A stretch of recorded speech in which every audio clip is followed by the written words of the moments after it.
Hey guys, let's get that sound check done real quick. You know the Paranormies. They've been on the show 3 or 4 times.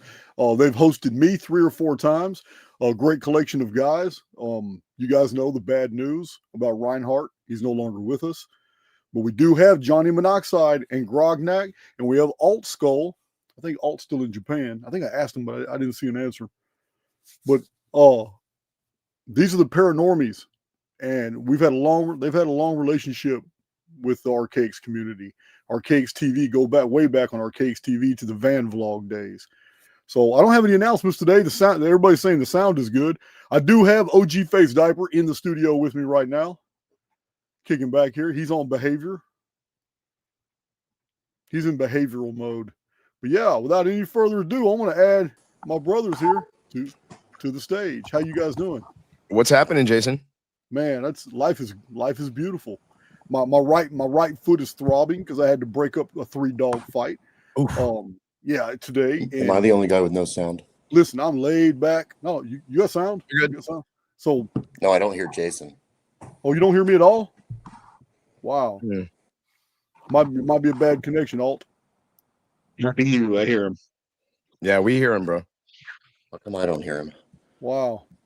You might have to log out, Alt, and come back in. Maybe my mic settings are. Let me check. Because we can hear you just fine. Mm-hmm.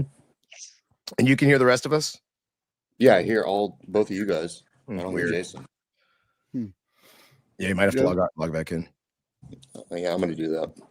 So, I'm normally slow motion, laid back, but oh my God. I said, as soon as I heard what was going on, I took off like Superman with my cape on. And OG had to get out the way. Let me tell you something. A 3-dog fight is nothing pretty to break up. I can imagine. I broke it up a 2-dog. Well, we have lab puppies that fight constantly, and breaking up those two are a pain in the ass. But yeah, it happens, man. 3 dogs. I can't imagine. Yeah. Big dog? Yeah, one of them is, and the other 2 are click partners, and they're the worst because they're like both of them are half pit. Yeah, you'll have that with those. The dogs are beautiful. Don't get me wrong. It's not the dog's fault. They're territorial. We have a new dog on the property, and I have somebody visiting, and they brought their dog, and we're trying to get him. Oh my God, you already know, man. Dog psychology. Don't get me started. Yeah, man. So what you guys been doing? It's been a long time. I mean, I know Alt Skull and we did a little presentation together, and when Reinhardt passed. But before that, it's been like, 9 months, a year before that, before all of us were together and doing some live streams.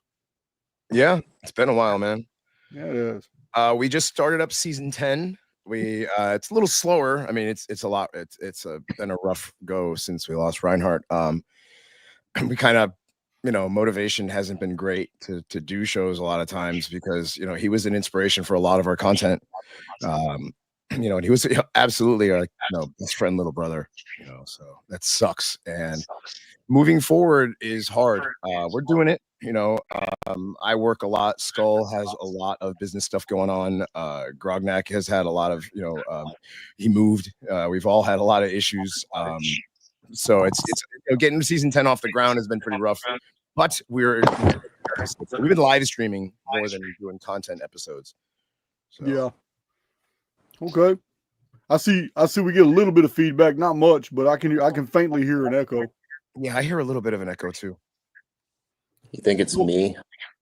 All having all kinds of drama. I know. Sorry. I don't have headphones in, so maybe it's me. But that might be, dude. Let me mute and see if that works, and if so, I'll go look for some. Right on, dude. Oh, yeah, but Mr. C's already on top of it. Yeah, I was gonna say, please put the link to their website in the chat frequently. But I normally don't even have to say anything. My moderators are already doing that. Already doing it. Excellent. So 10 seasons. Is 10 seasons? Is that equivalent to 10 years you've been doing this? 9. 10 seasons, 9 years. No, it's not your call. It's not Alt. That's going to be either Grognak. What happens? Yeah, that's not Alt Skull where that feedback's coming from. Glad it's not me.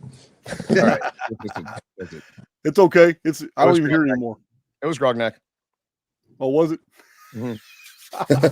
He lives, dude. If anybody is, he's as close to off grid as you can get without actually being off grid. I'm super jealous. I thought I moved out into the sticks. He beat me by a mile. Well, I mean, they actually have a place out in the sticks in Japan. No. Grognak. No, Grognak. Okay. I live in Maine. Yeah, I live on a dirt road off a dirt road off a dirt road. Okay. Yeah, I used to live in the We're out country. here. I used to live in the country, but Texas is developing.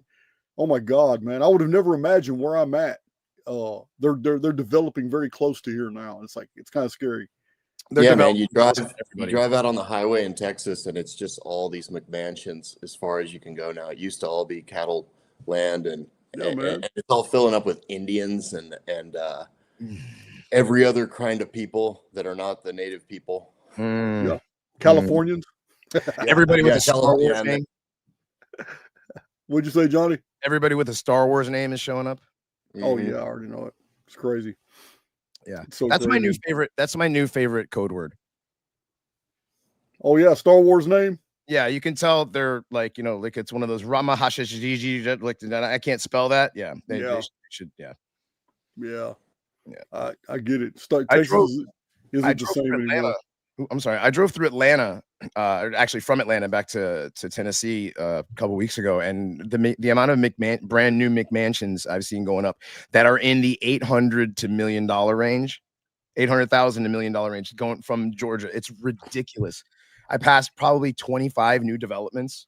Like, wow, who's buying all these houses outside of Atlanta for $1 million? It's crazy. I mean, it's getting to the point where the only people that can't afford that are all the same group that's buying up shit everywhere else. Yep. I mean, the tiny hats owned everything, so you pretty much know they can afford it all too. Yep. Yeah, and they're all their tech buddies that they brought over that are making all the ridiculous tech money. Half of Silicon Valley emptied out and came to Austin, Texas. Oh yeah. Elon Musk came to Austin, Texas. Joe Rogan set up in Austin, Texas. Roseanne Barr brought all her companies to Austin, Texas. Roseanne and Joe Rogan opened up a comedy club together in Austin, Texas. Half of Silicon Valley is in the transitional phase right now, bringing all those tech companies here to Texas. Like, the Bay Area, know that we don't.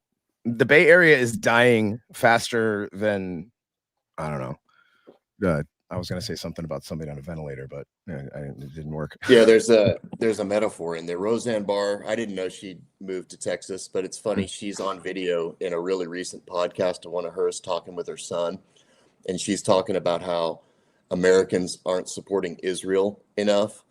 And she starts out with, "Oh, I don't care if they don't support Israel. If you don't support Israel, then you're just going to go to India. We're just going to go to a different country and go to India, and America will be worse off for it because you won't have us around anymore." And then she keeps getting angrier and angrier. And she goes, "If you don't support Israel, then America will fall." And she repeats it. I know. America will fall. Like, wow. She's a little harder. Ridiculous. I mean, yeah. She's an angry Jewish lady. Yeah. Blow my nose. I was excuse me. Oh, you're good. When she went on with temperature change today. It got cold in Texas today. Dude, it changed. Last week it was in the 60s. It was 22 here this morning. I don't like it. 22. Yeah. Wow. I'm getting over one myself. I'm complaining about it being in the 40s. No, I'm working. I worked today, and it was 23 degrees when I went outside this morning. Yeah. So since we already went there, I mean, I talk about it frequently. I really don't have any restrictions on YouTube. I once a month I have a partner program, like interview with YouTube, not executives, but there's an attorney that sits in on it. There's an IT, somebody who does IT, and there's somebody in marketing. And I'm going to tell you now, I just don't.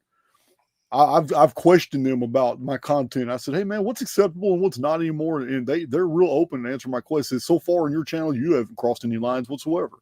I said, okay, cool. So because I told them I'm real vocal about things I'm not really happy with. So they even asked me, "Oh, what's one of the things you're happy with?" Well, I'm tired of the richest people and most influential people and the people with the biggest platforms and the people with the biggest channels and the people with the biggest influence in the world steady trying to brainwash me into believing that they're a victim. And I'm sitting here struggling to build an empire and taxes take a chunk out of my income, and I'm up against a monolith that seems to be all networking together to put off all this false information. And I think it's a little unfair if YouTube was to censor me for calling that shit out. I'm not asking YouTube to help me. I'm asking YouTube not to fuck with me if I'm gonna start calling out some of the shit I see. And they say, go for it. We don't see anything wrong with your content. And I'm sitting here talking about the tiny hats. So it's all, yeah, man, I'm done with that. I told my own community about a month and a half ago live on YouTube that I am absolutely finished. Do not come into my chat threads.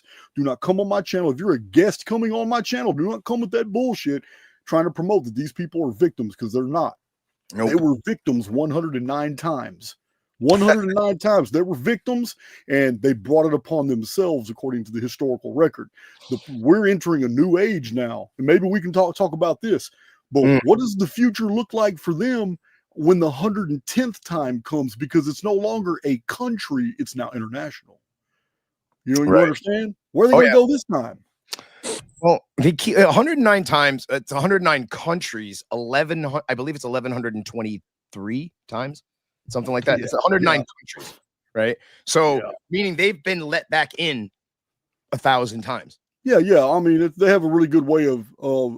I mean, it's other wealthy tiny hats in other countries that exert their political influence to calm things down once a country has had enough. Right. Yeah, I get it. I mean, I read the books. So I mean, you had Cromwell. That helped a lot. That's we ended up with that back in England. I don't know. I think they may be too entrenched in the United States to actually be removed physically from the United States. But they do a good job of getting kicked out of other places. Like, was it last year a little enclave of them got kicked out of somewhere? Was it Venezuela or Peru? Dude, they're taking over. They're taking over Central and South America right now. Mexico. Yeah, it's not like they're not Sephardic. They're the ultra Orthodox. It's the child traffickers, and they keep getting busted for fucking child trafficking. That was the thing. It was like 32 Jews and 800 children. Something like that. It was a ridiculous. I'm probably lying about the numbers. Don't quote me on that. But there was a small amount of Jews and a large amount of children. Yeah. And they got kicked out of whatever. Well, OG right here was recently in Central America, and I'm not going to give any details, but there's all that activity is going on out there, and the locals hate them. But none of this ever comes up on the news. No, of course not. When they raid these facilities. Well, I mean, it goes on here. Obviously, like was it last year we talked about the tunnels under the Shabbat. Yeah. Right. Some good video clips of that shit. That was insane. Was that not insane? And it got like literally no coverage outside of our circles. Right. Yeah. That should have been the biggest story of the year. Right. The biggest story of the year, that they found. Not only did they find tunnels that went under other people's properties, but they found child-sized mattresses. They found stained child-sized mattresses, high chairs, children's stuff underground. Yeah. Zero story whatsoever. Like, and that's the thing, when you own all the media, social and otherwise, you control all the thought. I agree, man. So, Jason, it's insane. What do you think? Johnny and I were talking about this the last time he and I did a Paranormies podcast together. But 10 years ago, it was just a few of us screaming into the void, talking about this stuff, and getting censored off of every single platform we were on. Johnny and I started on Facebook, and then it became 30-day ban after 30-day ban. We moved to Twitter, and then losing accounts like crazy off of there. They're losing their YouTube accounts. And now it's a completely different landscape where everywhere you go, every single comment section, every single social media section, even Facebook, you've got people talking about what these people are doing. And it's not like they stopped owning the entire media apparatus. So there's something weird about it to me. Can I give you a theory? I can give you a that's why we're bringing it up, Jason. We actually want to hear your theory. So for a long time, they've maintained the status quo belief that they are 2% of the entire population. Therefore, they're a minority. But they're in every nation rising up as a political and financial majority. In the parasite-host relationship is never going to work at the scale that it's working and been working for the past 100 years if the parasite itself does not practice some type of self-regulatory measures, picking its own sectors for being a victim to perpetuate the victim programming, to always be able to claim, scapegoating their own people. And we're entering a 1933 era all over again, where anti-Semitism was cool and it was popular, but it was all very tightly controlled by the Rothschild banking dynasty, even in 1933.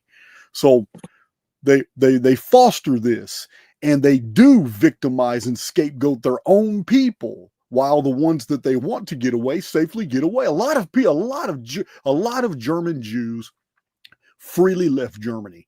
A bunch of them before all the chaos started. So to keep it less than 60 seconds, this is a parasite-host relationship where the parasite is actually smarter than the collective host. And the parasite knows how to maintain the status quo of being not only a victim, but also being a minority, and yet being in total control of the host itself. And the only way to do that is to self-immolate, and to kill a large section of yourself, but maintain the power structure. So the next metamorphosis, you can be victim all over again. Mm-hmm. Yep.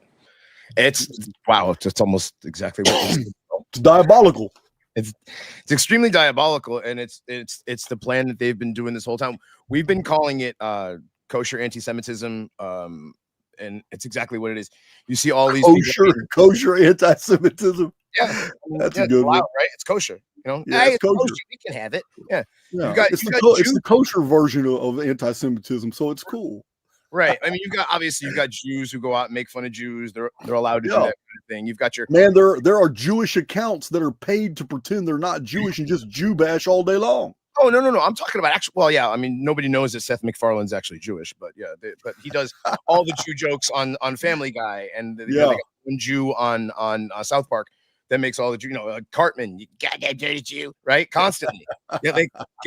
How many times has that guy said "you dirty fucking Jew"? Right? Yeah. On fucking Comedy Central.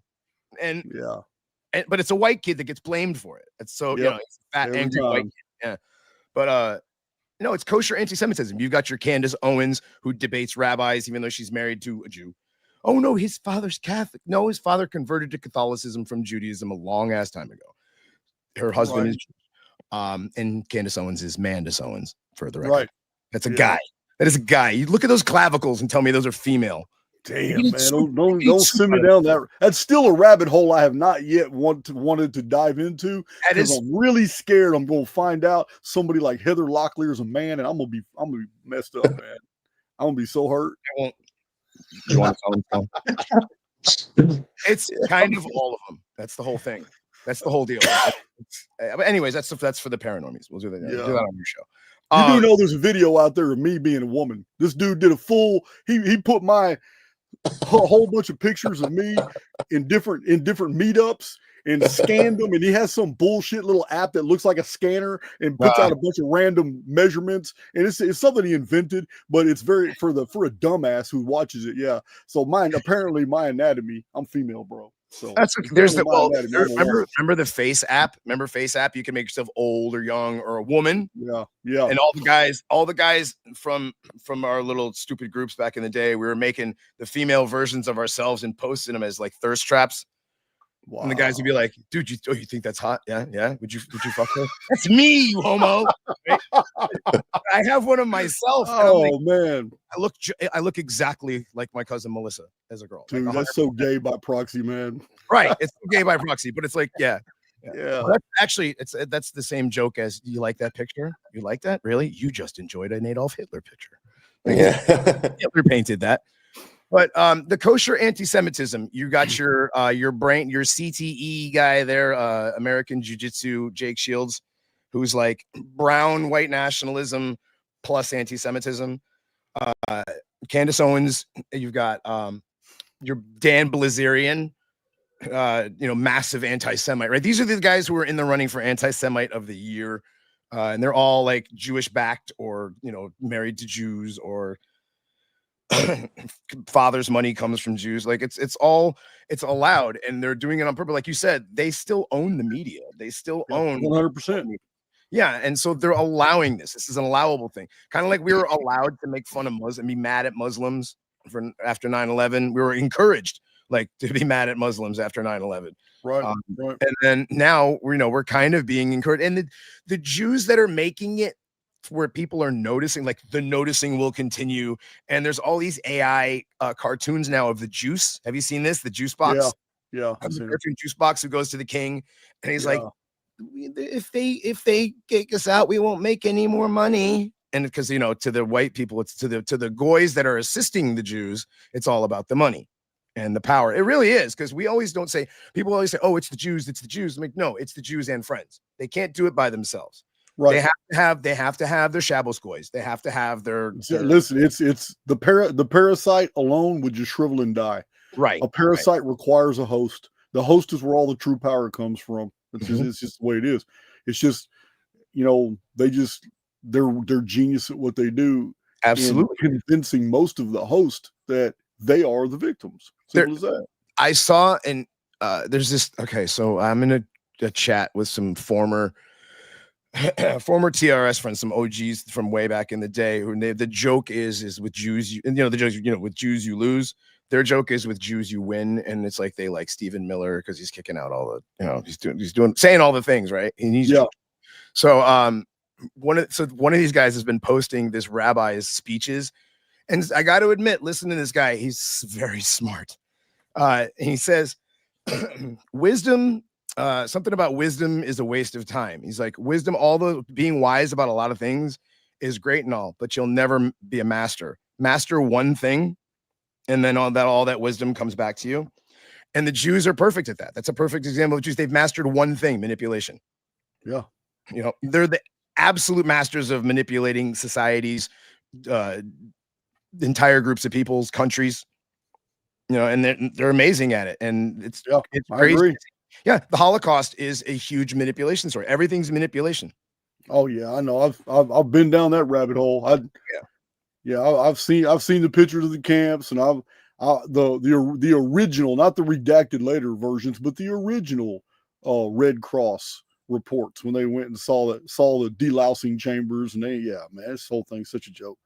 I mean, even with a calculator, man, 6 million. Oh my God, you take 6 million and divide it by just the amount of days that they were in those camps. There's no country in the world that's ever exterminated that many people that fast, and there's no bodies to show for it. It's it's incredible. You'd be killing whole city populations worth on a monthly basis. It's crazy. Mm-hmm. While fighting a two-front war against the entire world. Yeah, it's crazy. Yeah. So I mean, we all know it's all BS, but there was that one communique, right? Yeah. That one. Listen, you had someone in your comment section ask us about paranormal activity. I don't know if they're mistaking us with a different Paranormies, but for the most part, if your audience is not familiar with us, we're like waist deep in conspiracy theory stuff. That's kind of more our niche, and sometimes making fun of conspiracy theories. There's a whole bunch of them to make fun of. I mean, really, when are they just gonna roll that shit up at Skinwalker Ranch and just say, "Hey guys, we had a good run." You know what I mean? This is getting ridiculous. And just like, what's the island? What's the island where they keep digging and digging and digging? Oh my God, I found a coin. Holy shit! It's 1973. We dropped it.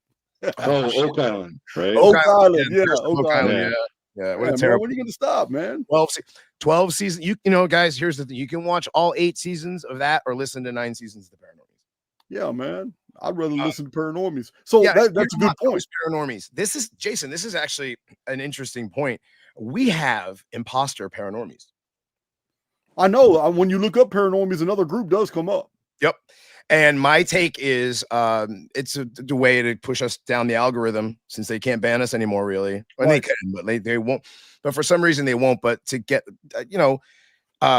imitation is the highest form of flattery, right? Well, I can give you another example. One of my greatest trolls for the past 5 years has been a guy named Shim Jacobs. He's admittedly Jewish, and he has a channel called Tartarian Truth. Well, Tartarian Truth has unrelentingly attacked just dumb shit, but nobody watches him.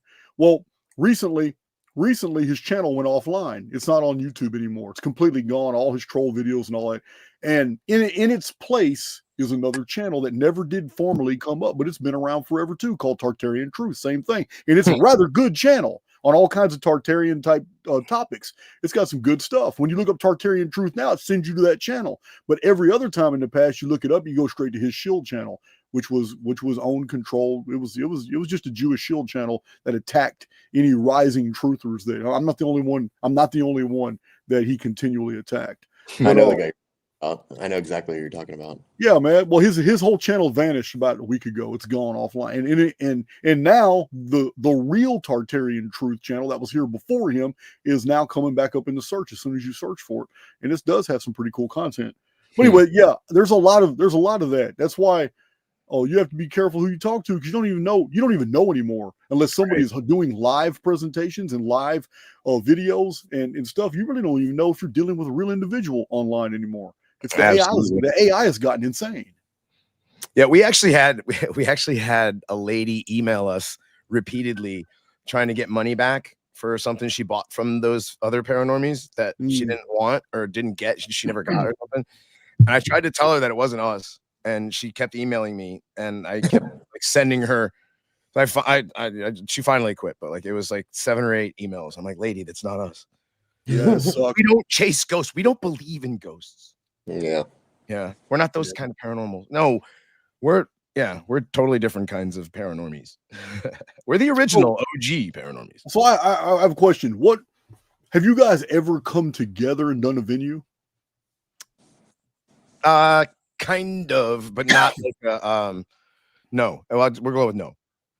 Okay, I was just wondering, because I know you're spread apart. I know you're spread y'all guys are all over the place. Yeah. Once Skull gets back to the United States, I plan on throwing a huge party for everybody. So I'll shoot. Let me know. I'll come. Absolutely. Oh no, I want to have guests and stuff. I know there's a lot of guys doing meetups and stuff. The Blurry Creatures guys do meetups. I know you do meetups. What's the show that rips us off with the crab name guy? What's his name? The Nephilim Death Squad. They do that stuff. Top Lobster. That's his name, not Crabs. Top Lobster. Yeah, they do the paranormies, and their big deal is Nephilim shit, which is Reinhardt's thing was Nephilim. So yeah, but I mean, they do meetups, and a lot of people do meetups. We've been asked to do them. It's just we're actually just normal guys that have jobs and do things, and we like to do this this is our fun, But I would love to do some sort of a paranormies meeting. We have enough fans and listeners that would probably show up and hang out. That would be, it would be cool. I don't know that, we may not be as cool IRL as you guys think we are. IRL. Listen, I'll just wonder, because when are you ever coming back? Oh, Alt, you ever coming back stateside? Yeah, I hope so. I'm working on something right now. Hopefully it takes off. And then if I have that kind of independent extra money, then my plan is to move back. I don't know, because we only see what we're allowed to see here. Is it true that the dense concentration of migrant Muslims coming into Japan? Well, so about 10 years ago, people started doing this doom posting thing about every single article that would come out. There were these lubing up articles for what was coming to Japan, saying, immigration restrictions are relaxing, and we're letting these people in and those people in. And of course, the people in our circles, immediately, anytime there's any hint of bad news, they're like, it's over. Say it's all over for Japan. There's no coming back. And meanwhile, I live here and I look around and it's still 98.5% Japanese everywhere you go. and everything's lovely and peaceful and wonderful here. However, since COVID restrictions let up, they have nominally opened the floodgates, definitely from a relative perspective compared to what it used to be. And as a business owner here, I remember one time I tried to hire a blonde-haired, blue-eyed Russian girl with she was a lawyer in Russia, and she had like 2 master's degrees. She spoke basically perfect English with like just a slight Russian accent. And she was extremely just overqualified for, I just wanted her to be an English teacher at my school, right? And she wanted to move to Japan for whatever reason and spend a year or 2 here teaching English. And I was trying to get her hired so she could come here. You couldn't do it. Like, the immigration restrictions were so tight that they said that she had to be a native speaker in her own country, or she had to have attended a 4-year university where it was all English the entire time, and those are the only ways, and there was no way around it. And I was like, she's perfectly qualified. And the immigration restrictions were just insane here, which is great. It's a terrific thing. It should be. That's the way they should be all around the world. You let a few people in that are going to benefit you directly, and you keep everybody else out, and you make the limitations for the ones that are in extremely restrictive to where they have to continue to provide to the country. And if not, you're out of there. However, now, any big city you go to, every single convenience store is staffed by almost 100% Indians. Why do we need visas for Indians at every convenience store? So these, in my own town, there's only 150,000 people where I live, and I already see these hijab ninjas all over the place. Vietnamese, the church that the Catholic Church here is just half Vietnamese that work at the Mazda plant where I am. You're seeing like brown Asian or jungle Asians and tons of Indians, Bangladeshis, those kind of people all over the big cities. Asians. Yeah, that's one of my favorite jokes. It's not like you go and they're everywhere. Like when I go back to Arlington, Texas, whereas when I grew up there, it was 85-90% white, and now I go back and it's 37% white, and it does look like this. I've been making the Star Wars Cantina joke for years. It's not that bad, but it's noticeable. It's you get that. What's that? Just 20 years? No, since COVID restrictions, man. Are you talking about Arlington? 5 years. Yeah, I'm talking about Arlington, Texas. It changed that much. Yeah, 20 years. Yeah, about 20 years. Because I lived right down the street in Bedford, Texas. Yeah. And this is very hard for people to believe. I'm 52 now. So I went to prison at 17. And I went to school and I went to Harwood and it's right there in Bedford, Texas. And this is hard to believe. But we had nothing but white people in my entire school, and we had over 1,000 students in 7th, 8th, and 9th grade. And I remember it was a big deal when we got an African. He had a British accent. When we got an African foreign exchange student, I actually befriended the guy. I used to meet him in the library and show him different stuff in the library. But he had this rich British accent, and he was from Africa. He was a foreign exchange student, and we had like 2 Hispanics in the entire school. It was all white, and this was totally normal. No one thought it was abnormal at the time. And that's how I grew up in the 80s. It wasn't. We had one when I grew up in Hartford, Connecticut, and the Hartford area, West Hartford, East Hartford, all around there. And it was all white kids, Jewish kids, and Puerto Ricans. It was all split up. I mean, Hartford was kind of diverse, right? You had the north end of Hartford was black, the south end of Hartford was Puerto Rican. Yeah. Right. And then you split, you had the Jewish side on West Hartford. It was all split up. Like all the New England and New York was all like that. All the boroughs and the cities were all broken up ethnically, basically, right? Because there were a lot of immigrants, but they were mostly European immigrants and then the Puerto Ricans. But we didn't have a lot of. Now the high school I went to is 60% black now. And it was 12-15% when I went there. Just a massive demographic shift Crazy. in such a short time. A short time. Yep. And that's not like, well, and that's just black. That's not counting, like, you know, I'm sure there's Mexicans there. There's Mexicans in Maine now. Like when I lived in Maine when I was a kid, we used to get 2 weeks off to go potato picking, right? Yeah. And the entire school was white. Entire school. They hadn't seen an Italian kid. I'm Italian. And like they used to make fun of me because I'm brown compared to them, right? And like they're like I had a shirt that said "Kiss Me, I'm Italian" with a flag. And my mom's uncle, my great uncle, he used to make fun of me constantly for that shirt, right? Because they'd never seen an Italian, let alone a black person or an Indian or anybody else, right? Anybody but Native Americans and maniacs. That's it, you know, Maynards or whatever they call themselves up there, white Appalachians and French, you know. And now you've got Mexican. Oh, now, yeah, the kids would get 2 weeks off to pick potatoes in the fall, and it was all white kids. Now it's all, the kids don't do that anymore. It's all Mexicans up there. Why the hell are there Mexicans in Maine picking potatoes? Now they're in Texas too. Well, I mean, Maine though. Maine. It's so far from Mexico. It's the furthest. I get it. I get I'm it. just saying, like, you know. Well, I mean, look at Canada. Canada's now Little India. Oh, 7. How many? They get 7 million now. Something like that. It's crazy.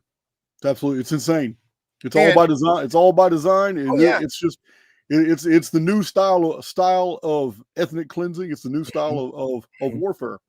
So the Biden administration approved, God knows, I forgot what it was I saw yesterday, how many hundreds of thousands or millions of whatever for Indians. There were like non-H-1B visas to get non-tech jobs. There's certain kind of visas to get Indians non-tech jobs. And it was in the millions. It's ridiculous. Yeah. So, Jason, where do you think that ties in to? Okay, so just to bring this back to more paranormal type discussion, where do you think that ties in with? Because we had the COVID operation, and I loved your video series on the first seal being broken, and Apollo and the arrows and the vaccines and all that. Bro, you know, I showed videos recently on X. I didn't share them on YouTube, but I showed my community on X. There are videos of people walking around in the major cities passing out machetes. Yeah, absolutely. Yeah. I'm not making this up. Homeless people. Yes, they're passing them out to the street people, the homeless people. I want to make sure the homeless are protected. Now you can hear on the video clip. It's on my X feed right now. It's not gonna be hard to find. You can hear when somebody asked for two. Their machetes are all in brand new packages, and they're serrated edges on the back. These are designed to do some damage. Yeah, so you can get them at Home Depot for like $26 a piece. I saw the same ones. This is like putting pallets of bricks out in the cities right before you know something's about to go down. So this guy is passing out all these machetes to all these homeless people. It's a lot of people he's passing these machetes out, and somebody asks him for another one. And you can't see him, but you can hear him answer and says, no, I specifically told only one per person. Somebody's paying this guy. Somebody gave this guy all these machetes and paid him and gave him instructions. So I'm just saying that just like the cover of the Economist for 2026 has two crossed machetes in the middle of the picture, and then it has all that wild predictive programming stuff around it. Yeah, I'm still on board with the second seal. Nothing has changed in my predictions, man. 2026, from the beginning, I was saying 2026 is the worst of the second seal, which began in 2024.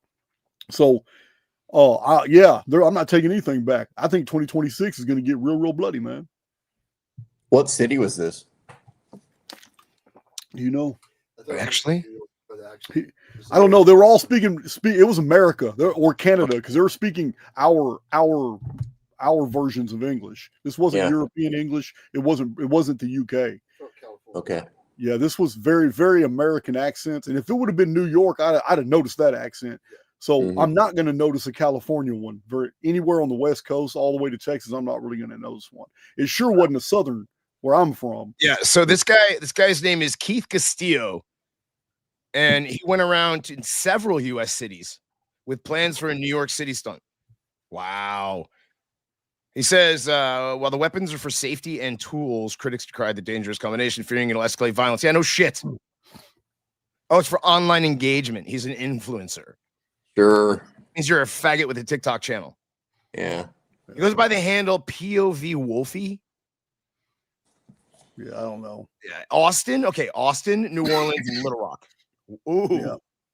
really? So you guys saw, You're gonna give you guys home? saw the knife angel going city to city in England. Did you see pictures of that? What's that? Yeah, yeah. They made a statue out of all the collected the 100,000 weapons. knife blades Oh, the confiscated knives. by the Yeah, the knife police. statue. Yeah, it's Yeah, amazing. confiscated from regular white British citizens, Right. not confiscated from the other people that they've imported in there. Hey, They just let they also did the same thing in Australia. They're doing it in Australia as we speak. It's called Yep. hatchet amnesty. Yep. And they're trying to get all the white people in Australia to turn in their machetes, their axes, their blades, anything that could get them into trouble. yeah. Did you hear? Dude, yeah, they're arresting everybody in England for the most retarded shit too. All the white people get arrested for saying words. I just watched Tucker and Piers Morgan. Did you see that exchange? Did you guys see that? No, I mean, didn't. I didn't. I know it's Tucker and he's CIA, but this made me fucking I laugh. was about to say that. I lost interest in Tucker. I hate Piers. I'll only watch clips if they're funny. Like people Yeah. post clips, I'll look, and yeah, I'm not averse to looking at clips. It's for me, it's better than brain rot, right? He's talking to Piers Morgan, and he says a woman got arrested, or a guy got arrested. No, a woman got punched in the face, and she called the guy a faggot. And she got arrested and went to jail. And the guy that hit her for the assault did nothing, had nothing happen to him. And so Tucker said faggot like 37 times, and Piers Morgan wouldn't say it. He's like, is that because you're afraid you'll get arrested when you get back to England? And dude, he said, come on, hold my hand, we'll say it together. Faggot, come on.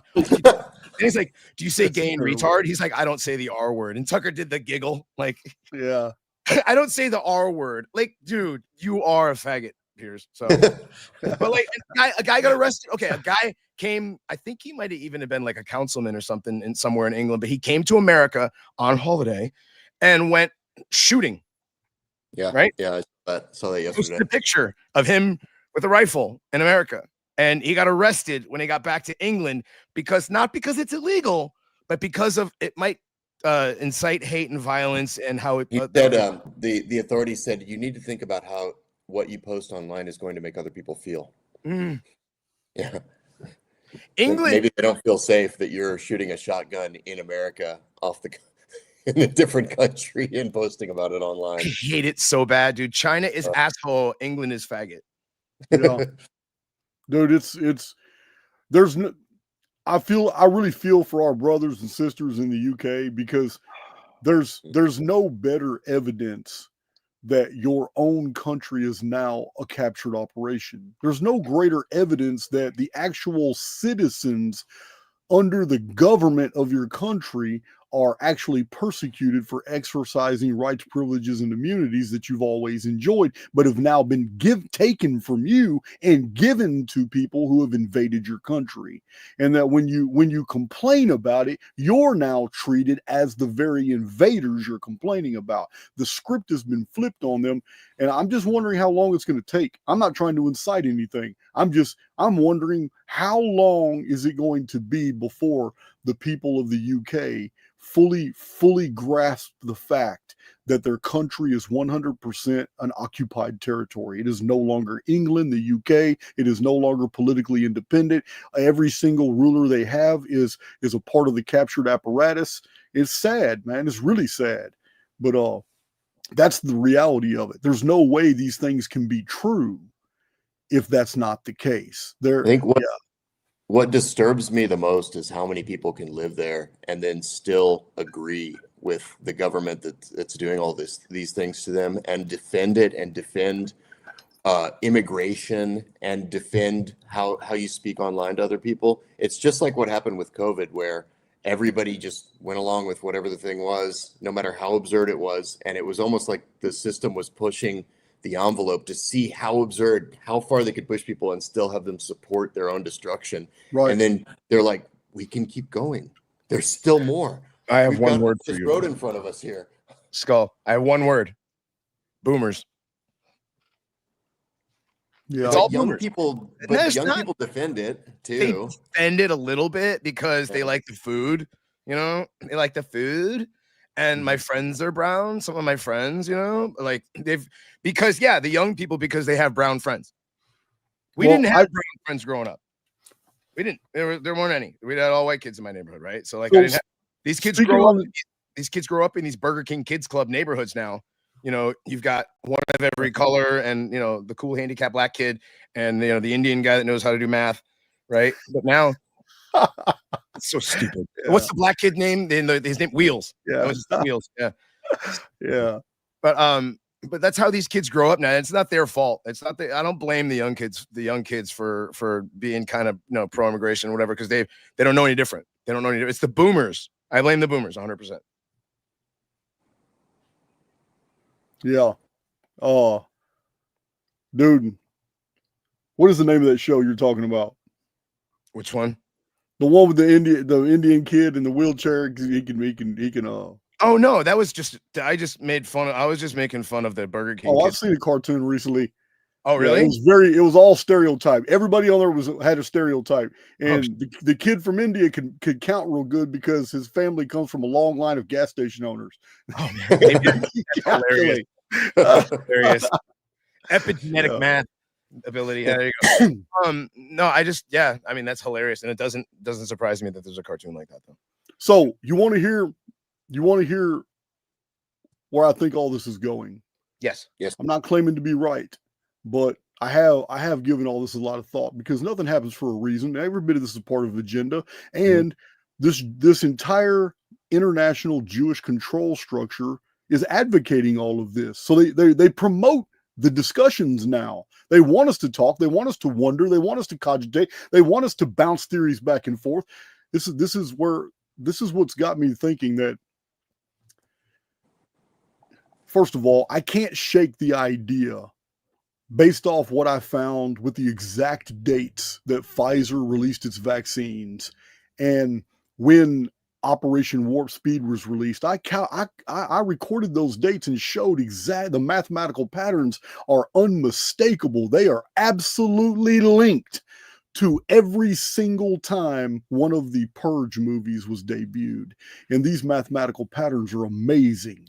So they're all 1,776 days. And I showed this on 2 YouTube videos where I showed all these patterns going forward and backward in time involving the release of these movies and major events that have happened since 2020 concerning Pfizer.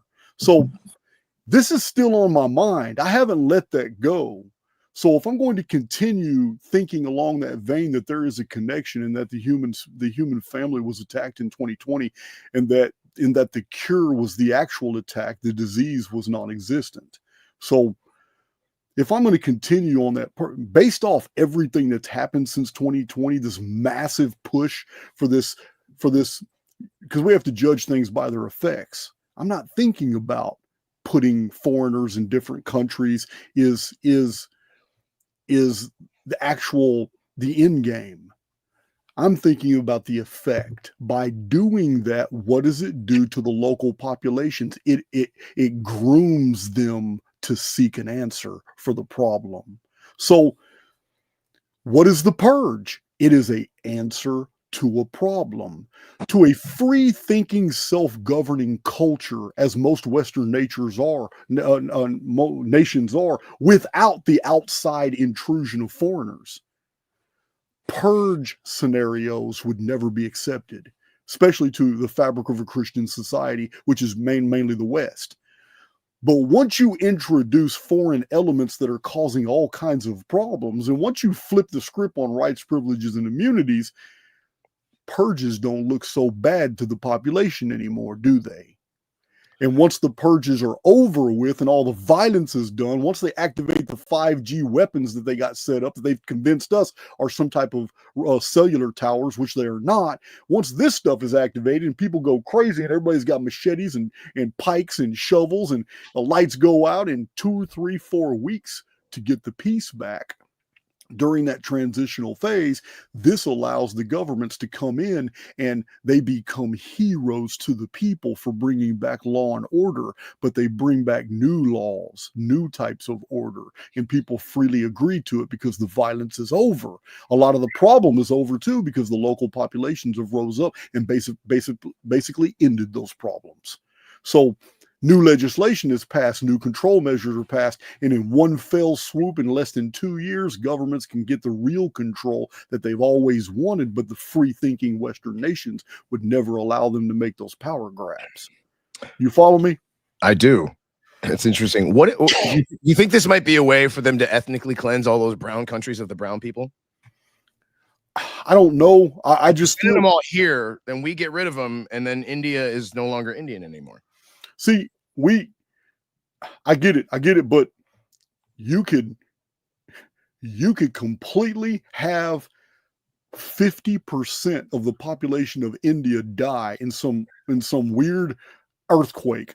And there's still subsidence, and the other 50%, if they had weapons, could still take over that entire hemisphere. Yeah. I mean, Well, there's a lot of them. Yeah, I mean, but throwing numbers and when you talk about numbers, there's a lot of them, but none of them have triple digit IQs. I get it, but they didn't come over here to Canada to invade and attack, but they're doing it anyway with driving 18-wheeler trucks. Right. Just give them a bunch of 18-wheeler trucks, and they'll totally wipe their infrastructure out. The best war plan ever. I can imagine this meeting, like guys, like it's Don Draper, right? The thing doing the thing. He's like, we import millions of these, right? And then we give them trucks. Right? And they just kill everybody with the trucks. Yeah, it's crazy. And then we call it racism if anybody says anything about the trucks. Yeah, man, I don't get it, man. That's some bullshit. In Maximum Overdrive, ain't nobody called those trucks racist. Remember Canada's trucker thing? Were they all white? All the truckers that did like the big trucker thing in Canada, they all white? Probably. Yeah, not anymore. Yeah, they had a bunch of those. But so yeah, that's what alt skull. That's where I'm going with that.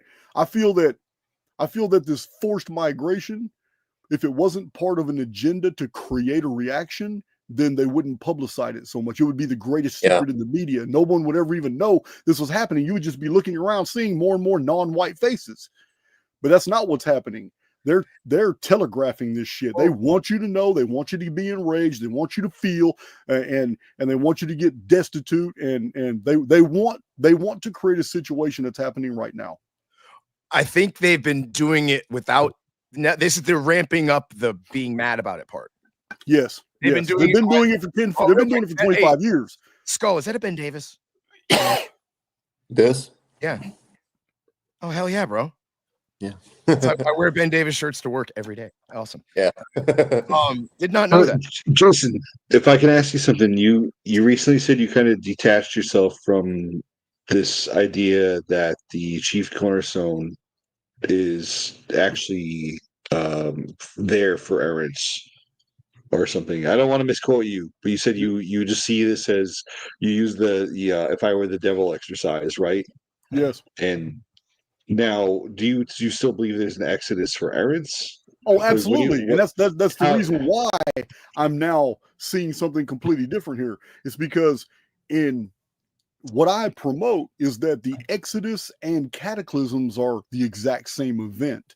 They're the exact same event. Not these Exodus events are masked in basically natural phenomena, and whole populations have vanished. And I've documented this real meticulously, and it always happens on these Phoenix events. So using that exercise, I had to just apply logic, just remove all my Christian programming and just apply logic, man. And if this is a predator versus prey ecosphere, and it's truly the hallmark of a nefarious evil control system, which is all the evidence is out there, and the only good in this world comes from the individuals that bring it to this world, because the construct itself is not. So if I follow this, then I'm going to have to go ahead and assume that every religious tenet, all eschatology, all of this is controlled by this evil entity. Just like the Old Testament says, there are several references in the Old Testament that are very baffling concerning God. I am the Lord thy God. I create evil and I make good. There's several verses that say this. So yeah, the whole Great Pyramid being used in the occult as a symbol of their authority, putting the eye over it and all that, this has also bothered me in the past. And I tried to basically, I just tried to explain it away as the occult, more nefarious forces are just hijacking a holy symbol and appropriating it for their own ends. But it doesn't work anymore. There's no, if souls are making their exodus during cataclysms, there's no need to wait for an event in 2106 when a cornerstone is added to the pyramid and the pyramid is then activated and performs a function that has something to do with the construct. I believe from my earliest days, I always called it the reset machine, but I don't know why, but I still hold to that. I think it has that purpose because the 138 rectilinear patterning. So, but I don't think it's good. I don't think it's good. I think it's like a lockdown mechanism, but it has nothing to do with the Exodus event of souls leaving the construct. So the machine. So do you? So the machine itself, has it been corrupted, or is it like, was it good, or is it always? I think I misunderstand what you're trying to say. Yeah, I think it functioned just fine. Okay. I'm not. It was created this way. Yes, I think it was fun. I think it's first of all, it's technologically advanced. Hmm. I mean, is that your understanding, Grognak? From my research, you understand that I have never advocated that the Great Pyramid of Giza was built by a primitive Egyptian society. I have always advocated that it took very advanced computer simulations. It took advanced machinery to make that structure. So Yeah, and I know you've referred to it as possibly the Tower of Babel project. Excuse me, possibly. So does that mean that it was successfully turned on and activated, or do you think that it was interrupted? Oh, it was definitely interrupted in the story. In the story, they weren't quite done making it when a cataclysm interrupted their work. And then this is another data point for my position that we're living in some type of mathematical construct, a simulation. It's because in that story, which is a veiled threat, something occurred that could not happen in a real world, a real universe that operated by real physics constants. It would never happen. And that's the ability that with just a whim, so they won't be able to communicate with each other and they will just argue and bicker, and then they'll separate and divide themselves according to language, and then go and then move away from each other because they don't understand each other, to create language barriers. And yet that's the tradition. That's the mythology, from the Sibylline oracles to all these different ancient. I've got so many citations. Even Plato talks about the division of tongues. So we have it in so many different records that this happened. But at the same time, we also have to defer to the authorities, and the authorities are very, very clear that the languages of the world, our linguists they have found the patterning, and it's the languages of the world do go back to a common source. But it's almost as somebody fragmented them, and they all carry universals in different directions. But if you were to get all the original tongues back together, you would find the parent speech. But in order for anybody to have done that to a pre-existing population of people who only knew one language, the only way to have done that is to alter the programming of the construct, and somehow it affected them. And to each individual affected inside the construct, they themselves would be convinced they're still speaking their original language. But everybody else that they can't understand would also have the same belief that they're speaking the original language. Everybody went away from that project thinking that they were maintaining the original tongue. Only in a hologram could you do something like that. Huh. Now you've covered Like the how Mandela effects work as well.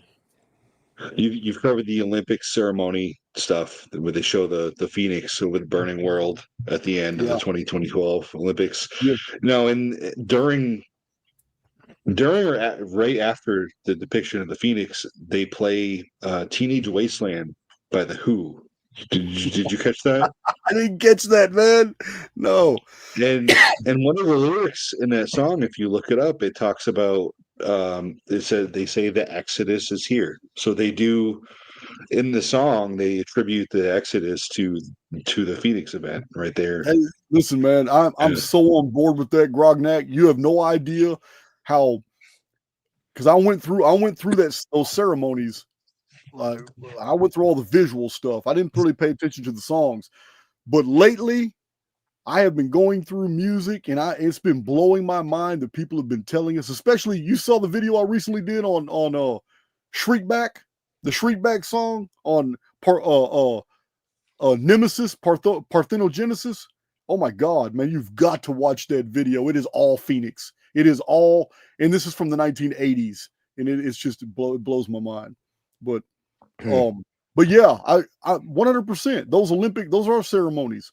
Those are absolutely ceremonies. And with all the alchemical stuff from the medieval period to the Renaissance period, I now get it, man. I now get it. The elite have been knowing this. This is not a secret to them. They know, and I'm even more convinced now that the stewards, the ones that are found in different ancient texts, custodians and stuff, those who are basically keepers of the field. They don't have anything to do with the harvest. They're the keepers of the field.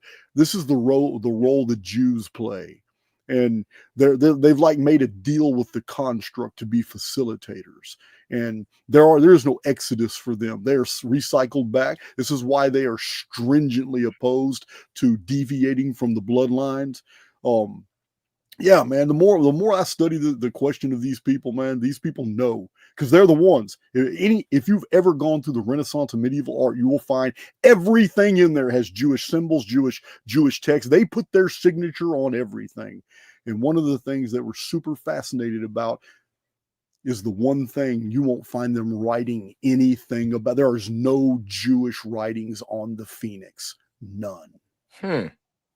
None. The Phoenix, you mentioned that it's all other cultures, all over researchers, but you will never, even Zechariah Sitchin, he did all this historical research. Many of these ancient texts that he cited for his Anunnaki stuff also mentioned Typhon and the Phoenix, but he avoided it like the plague. Haven't you said before they refer to it as the angel of death? Yes, they will refer to it as the angel of death. You're right. Yeah. Now, what I find funny is if the Passover is supposed to be an allegory for the visitation of Phoenix, they mark the way they mark their door above the door, right, is for the passage of the Phoenix, right? Yes. To pass over them. Now, you must have noticed in America, a lot of homes have an eagle above the doorway. Yes, they do. Lots of homesteads, they'll do that, and of course, the eagle is a substitute you brought to the table. Phoenix. Right. So I thought, do people know this? Is this something they're unconsciously doing? Because I know a lot of people who have this eagle above their doorway, and they have no idea it depicts some kind of Phoenix or Passover. So you raise a good point. It's very ironic. Well, you raise a good point concerning the Passover. In chronology, the actual event is called the Exodus. It is the Exodus event when the Passover takes place. It is when the Israelites made their exodus from an evil world, which is Egypt. So in the material body of the story, we have a supposed holy people who are making their exodus from an evil world, but there are those who stayed in the evil world through the 10 plagues, and in order to be immune from what was happening, all the fallout, they sacrificed and put that blood over their doors. This is the role of the Jew. They're staying in the evil world. They're doing what's necessary to be immune from all that because they've made a deal, a contract. They are the custodians here. They have their own book, the Talmud. The Bible doesn't promote anything that the Jews promote. The Bible is what is given to the world for them to be suckered into and be controlled by the Jews. Absolutely. And the Talmud is completely antithetical to the Bible anyway. Like if anybody has ever read the Talmud, I had a Talmud and a Kabbalah, and I threw them in a dumpster somewhere in the middle of Ohio, making the state much worse. But my house, the energy in my house got better. Figure that out. But they're completely antithetical to each other. Like the Talmud, the two people that the Jews hate the most are what? Jesus and Hitler. Yeah.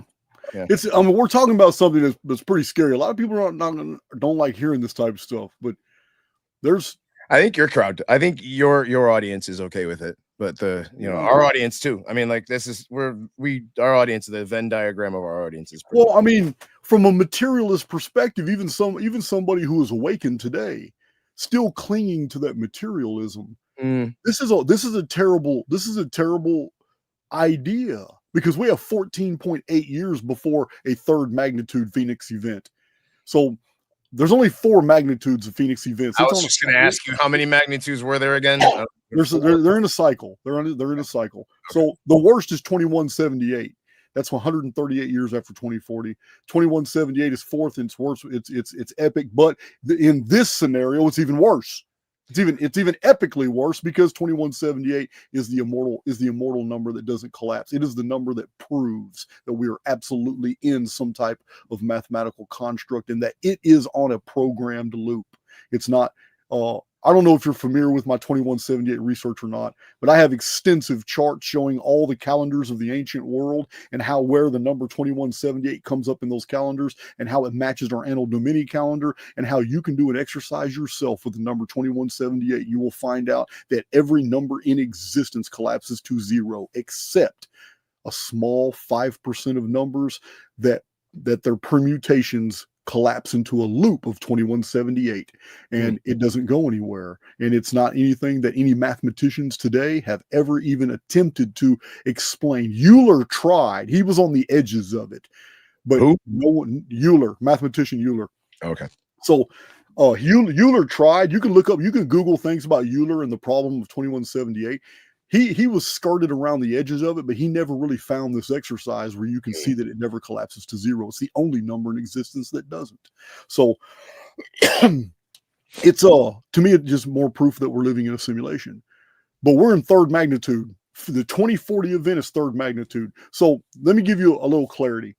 First magnitude event was 1764. This means that the year 1626 was fourth magnitude, meaning we should find a lot of evidence that in the year 1626, a whole bunch of things changed. You should be able to see that the maps before 1626 are not like the maps after 1626. And it is very noticeable. You should see the histories are different. Much happened, especially a huge North American cataclysm when North America was basically uninhabited. Huge change. The appearance of Great Lakes. California is no longer an island. All kinds of changes. Now, that was terrible for then, but history's been scrubbed. It's hard to find a lot of stuff. We do have a lot of stuff about China in 1626, such as the Reign of Rocks. Yeah, they had a drought for a long period of time, and they thought they were about to get rain because the sky darkened, and instead it was a bunch of rocks and it killed a bunch of people. But first magnitude was 1764. That was 138 years after 1626. It's first magnitude. The whole energy, all that buildup is gone. So first magnitude being 1764 in the month of May, astronomer Hoffman, looking through his telescope, saw an object obscure 1/5 of the sun's surface. And the rest of the Royal Astronomical Society didn't believe him because there could be nothing that big in space in between Earth and the sun that could have ever done that. So they didn't believe him because even Venus is a tiny pinpoint on a huge yellow sphere. And so they couldn't believe that anything could be this big, but it covered 1/5 of the. But however, 500,000 Europeans also reported seeing it with the naked eye. He happened to be studying the sun when it happened. Now we have tsunamis, earthquakes. We have red rain, red mud fallout. We have woodcuts of the time in 1764 that actually show strange objects in the sky. And I've documented a bunch of it in my Chronicon and on my channel. But it's only first magnitude. Second magnitude was 1902. And we had 4 volcanoes. We had over 60,000 people die. We had a lot of subsidence, upheavals, earthquakes, red dust, red rain, and red mud fallout all over the world. Australia was blanketed. I've had an Australian geologist send me a jar of that red stuff from 1902. And he even told me he absolutely proved it was 1902 strata because of the trash that was found in the same layer. He said this stuff just blanketed Australia in 1902. And ship captains were having to call all hands on deck in 1902 over the Pacific because there was so much red material fallout from the sky. They had to keep sweeping it off into the ocean before they capsized. So, but it was only 1902 was only second magnitude. And there's a lot more about 1902 I haven't told you. So 2040 is third magnitude, and all third magnitude Phoenix events are hemispheric, meaning half of the world gets a pass. The other half of the world does not. The other half of the world gets the fourth magnitude treatment, but it's localized to that hemisphere. You follow me? Yes. So in 2 published books, how do we know which hemisphere? Oh, I'm about to answer that. In 2 published books where I do calendrical isometric exercises and cross calendrical parallels, I show the mathematical patterning connected to 2040. And in almost every single exercise in 2 chapters of my When the Sun Darkens book about the Phoenix, and then my second Phoenix book called Nostradamus and the Planets of Apocalypse. In those 2 books are 4 chapters. Those 4 chapters show mathematical exercises, and China and the Far East are overwhelmingly mathematically connected to the 2040 event. There's almost nothing for the West, which is interesting because in an entirely different chronological data set involving a different phenomenon called Nemesis X actually happens to the West 6.5 years later. So, but that's a whole different deal. So if cataclysms are the exodus points, if souls are leaving the construct during the exodus points, then that means that there's about 5 exodus points before the total systemic collapse and the reboot of the whole sim. And all souls that are in the sim go right back to the beginning. It's a Genesis, Adam and Eve type reset all over again. Because this is what the true story of Genesis is. Genesis isn't about Adam and Eve starting primitive and butt naked and didn't have any clothes and the Garden of Eden is majestic. No. The original researchers in the 17 and 1800s that were analyzing the book of Genesis published widely. One of them was E. Palmer Smith. And when they broke down the book of Genesis, they were convinced it was a reset story and that something had happened to a golden age, they didn't say technological, but an advanced golden age culture that was reset by a cataclysm so swift that they were absolutely caught barefoot, probably happened at night, and the survivors were running around naked. They had lost everything. And this is what the biblical translators were saying 200 years ago and 150 years ago about the real meaning behind a lot of the Hebrew words that are found in the Genesis creation story. Said it wasn't a creation, it was a total systemic reset.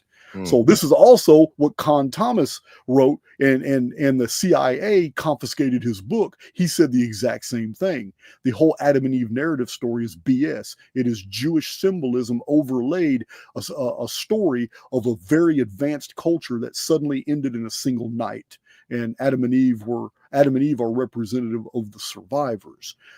I'm going further than anyone else in my claims based off the mathematical evidence attached to the Archaix research. I'm going way farther, and I'm claiming that in 2178, we are going to reappear in 3895 BC because time is not linear, and nor is it static. It is cyclical. So when we have these memories and we have these archaeological megalithic sites that we find and all that, of all this devastation that actually happened, we're merely looking at what happened in the future we're heading toward now. From our perspective, it's in the past, and we read about it as in the past. But there's an inverse here that was very, very clever by whoever wrote all the prophetic material, because prophetic material in the Quran, prophetic material in the Talmud, in the Old Testament and in the New Testament, prophetic material in the pseudepigraphical material, in the Apocrypha, all have a common denominator, which is very unusual. Prophetic material is always written in past tense. And no one's ever really given a sufficient explanation as to why. Why are all these prophecies? Read the book of Revelation. None of that's about what's about to happen. It's all written in past tense. So we were given a very definitive clue. We're on a cycle. And when we talk about things in the ancient past, we're talking about us as survivors of something in the past that had just happened in our near future. So I'm not claiming that we're experiencing all this in a 7,344 year timeline. I'm claiming that there's something else going on. We may only be moving 138 years at a time. And the whole sim reboots. Souls are missing, new souls are added, new situations. And for another 138 years, we have these custodians, those who sign the contract. You can call them the Mr. Smiths, the little tassel wearing tiny hats. They're in every sim. They're always working for the actual construct. And come again? I don't know where that was. What was from? Anyway, I've gone on long enough about that. You get where I'm going. Jason, you have a question from the chat. It says, so can that explain finding modern objects in ancient artifacts? Yeah, we have found modern objects. I mean, the Egyptian flywheel in the tomb. Yeah, that's absolutely modern day industrial engineering. It's a damn flywheel. So, yeah, we have found you know about the dry cell batteries, the terracotta dry cell batteries. Yeah. But even if we don't find artifacts, who cares if we don't find actual tools, weapons, artifacts, and machinery from 3,000 and 4,000 years ago? That's not an argument. There are Sherman tanks halfway buried in German fields that for tourists to go see, and the rust is already basically half the tank's gone. It's petrified. And this is less than 100 years. Yeah. So, yeah, that's not finding stuff is not an argument, but we have found evidence that advanced machining has been used because of the high tolerances and the boring holes that have no striations that Christopher Dunn has found.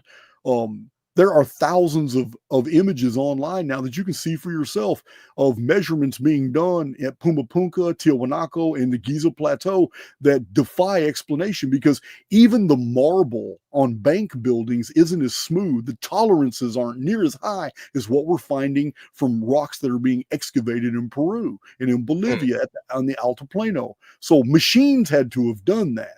Machines had to have done the massive amount of calculation and molds to produce the Great Pyramid, because those shafts that go at those odd angles, they weren't tunneled after the blocks were put in place.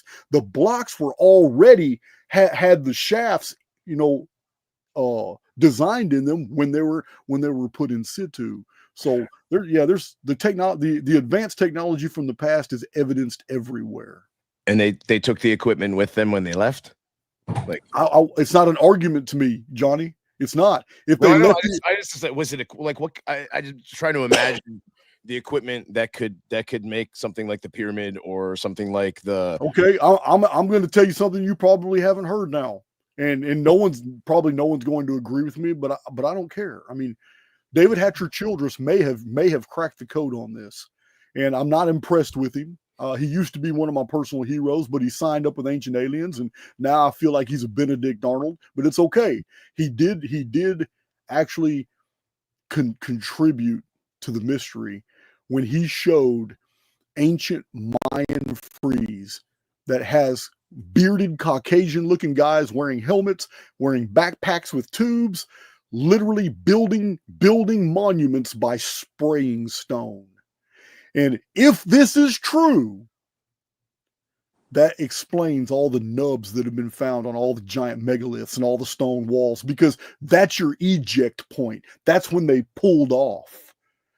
So it also explains the fact that when this civilization in the Technolithic period was building all these megalithic cities, they were interrupted, just like the story of the Tower of Babel. We know this for a fact because the one common denominator that links Baalbek, that links Easter Island, that links Mohenjo-Daro, that links there's another site that's huge, Tiwanaku, that links all them are the workshops. The stone workshops were left in situ right there, hammers, chisels. It's like all the men working in all these places.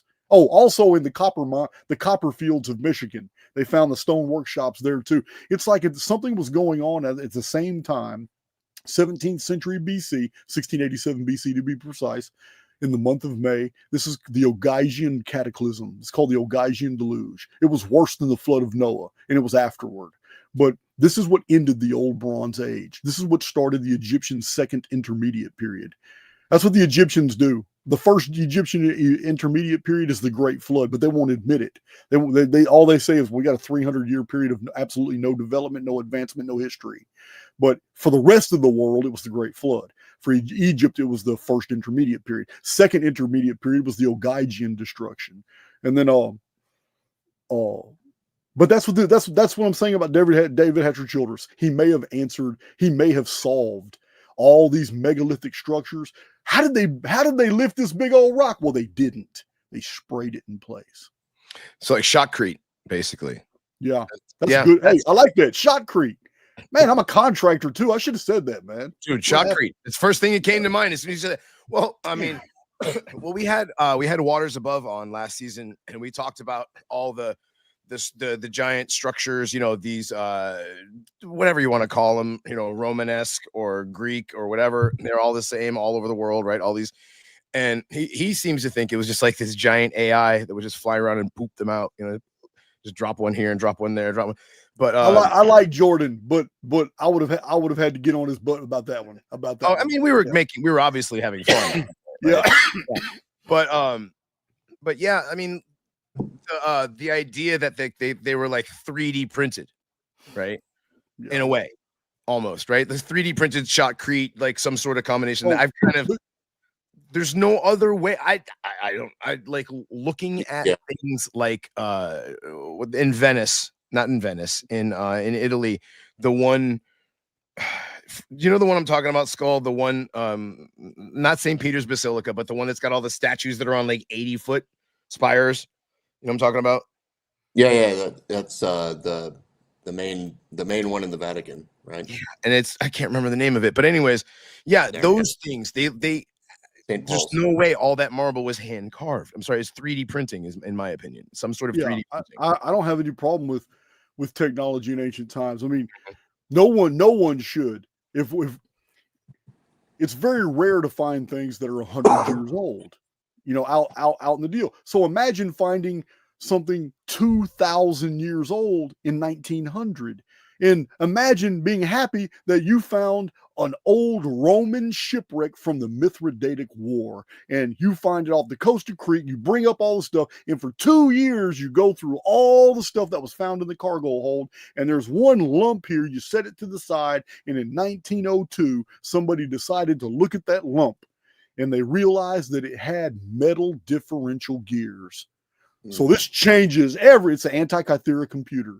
So in 1902, it was finally examined 2 years after it was excavated from the bottom of the Mediterranean. And when they went through this, when it was finally put together after 40 years of research by Robert de Sola Price, when they finally put a working mechanism together from the X-rays, it was an advanced differential geared machine that could show the position of the sun, moon, and planets going forward and backward in time for centuries. And its moniker, it was a little Greek symbol showing the center of all calculations going forward and backward in time. You're not going to believe it. You're not even going to believe it, dude, when I tell you. That date moniker, Zechariah Sitchin thought it was at 585 BC, and that's only because that's the fall of Jerusalem. Zechariah Sitchin made many decisions based off his Jewish pedigree. So this is why he also followed the Jewish calendar when he was doing his Anunnaki studies, a calendar that didn't even exist 400 years ago. So Zechariah Sitchin thought that date moniker was 585. And Robert de Sola Price, who actually put it back together and did the 40 years of research, said it was about 584. They're both close. I'm saying it was 583. The reason I'm saying that, because 583 was a huge division in time. In the month of May, the sun darkened, and it was predicted 2 years in advance by Thales of Miletus. And Thales was an Ionian by remote descent. And it was the Ionians, as I've showed in my research, who had the Phoenix chronology and were exporting it by ship all over the world. At one time in the ancient past, the 138-year patterning of the Phoenix was well known. So this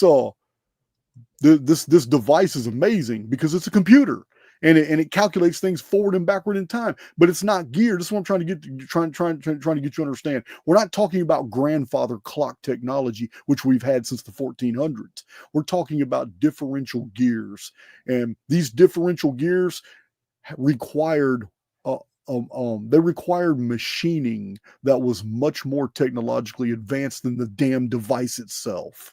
So, and this is a 2,000-year-old artifact. So you're talking to somebody who's absolutely on board that we've had advanced technology in the past before. And I'm also on board with the fact that the entire history of the world is cargo cult phenomenon. Because just because you and I might be sitting on this island here, and we figure, when we come from a long lineage of 200 years of development, and we've put together all this stuff. Remember, it only takes 200 years to go from horse and buggy to Hadron Collider. So so Grognak and I on our island civilization, we've got access to metal and mines, volcano, and after 200 years, we have an island civilization where we're even producing bolides. We can actually shoot projectiles out of tubes using whatever apparatus maybe air pressure, whatever. Because we know steam engines existed in the Roman. We're just now finding out the ancient Romans knew steam technology too, which explains how they hoisted gigantic stuff up. So cargo cult phenomenon means 95% of the world can still be living in the Neolithic, and it does not change the fact that 5% of the world was still technologically advanced somewhere in the world. Listen, did you see the newest Indiana Jones movie? When you say newest, which one are you talking about? It's after the Crystal Skull. I'm not sure what the title of it is, but the Antikythera computer is the plot device MacGuffin for the movie. I didn't even know. I had no idea the movie existed. Yeah, they make it into a time machine. Actually, even know it. Which is funny. I really like the Indiana Jones franchise up until the pyramid one, up until the Mayan pyramid one, the Crystal Skull. Yeah, when they brought the UFO in, I lost interest. That was it. Yeah. The Holy Grail one kind of did it for me, you know.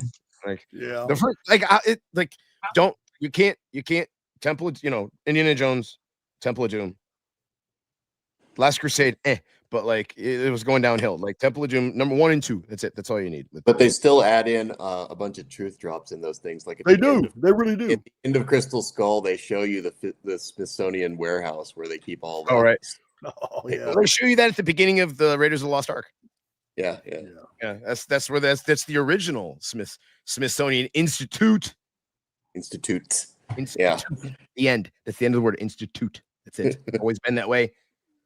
And Johns Hopkins. Mandela effect question from our chat, Jason, for you.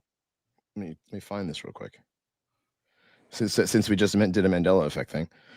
Our Mandela effect, damn it. My BAP updated real quick. Okay. Are Mandela class discontinuities deliberate operator edits to culturally axiomatic data to accelerate awakening, or are they merely scheme-driven confabulations? What discriminant test decides between the two within your framework? That's a good question, and you're apparently an overthinker. Whoever asked that, there's an overthinker and a lot of words that I had to look up. Yeah.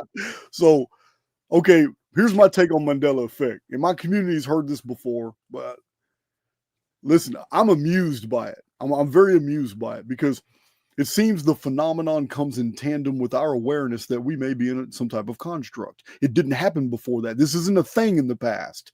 It's very recent phenomenon. The whole Mandela effect issue, and it happened at the same time that some of our greatest minds were already releasing reports that we may be in a construct. We may be. Well, Michael Talbot produced the holographic universe. Paul LaViolette produced subquantum kinetics. We had a lot of people around 2000 that were starting to come out. People who would have never peer-reviewed individuals who would have never publicly stated that. Now we're feeling more and more comfortable because of the high strangeness of new discoveries in superstring theory and quantum mechanics. It made them they felt more comfortable, you know, discussing the idea that we may be living in some type of simulation. So when this became a part of the collective narrative, then all of a sudden Mandela effects start happening, and there's a common denominator. Because I say this all the time. Paranormies, you've heard me say this a lot. We have to judge things by their effects. It's the only way we're ever going to get to the truth of a matter. And when it comes to Mandela effects, synchronicities, deja vus, when it comes to these really weird edits, the things that we can agree on, things that we know for a fact about the Fruit of the Loom deal. We know it was Berenstein Bears because when I was Jewish, I was trying to figure out when I was a kid, I was trying to figure out why they were Jewish. So, yeah, why the Bears were Jewish. So that was good. This is yeah, it was a Freudian slip there for a second. Right? Oh, somebody's gonna clip that. Yeah. Somebody's gonna clip it. Yeah. Put that on Yeah, Twitter. man. See, Dude, I no, told you Jason was a Jew. all I got to do is edit the video and claim Mandela effect. Right? So- There you go. So check this out. Anyway, I'm saying all this because what I'm about to drop on you right now, I would love to hear if anybody has evidence to the contrary. But I can imagine a scenario if Mandela effect was ever designed to harm us.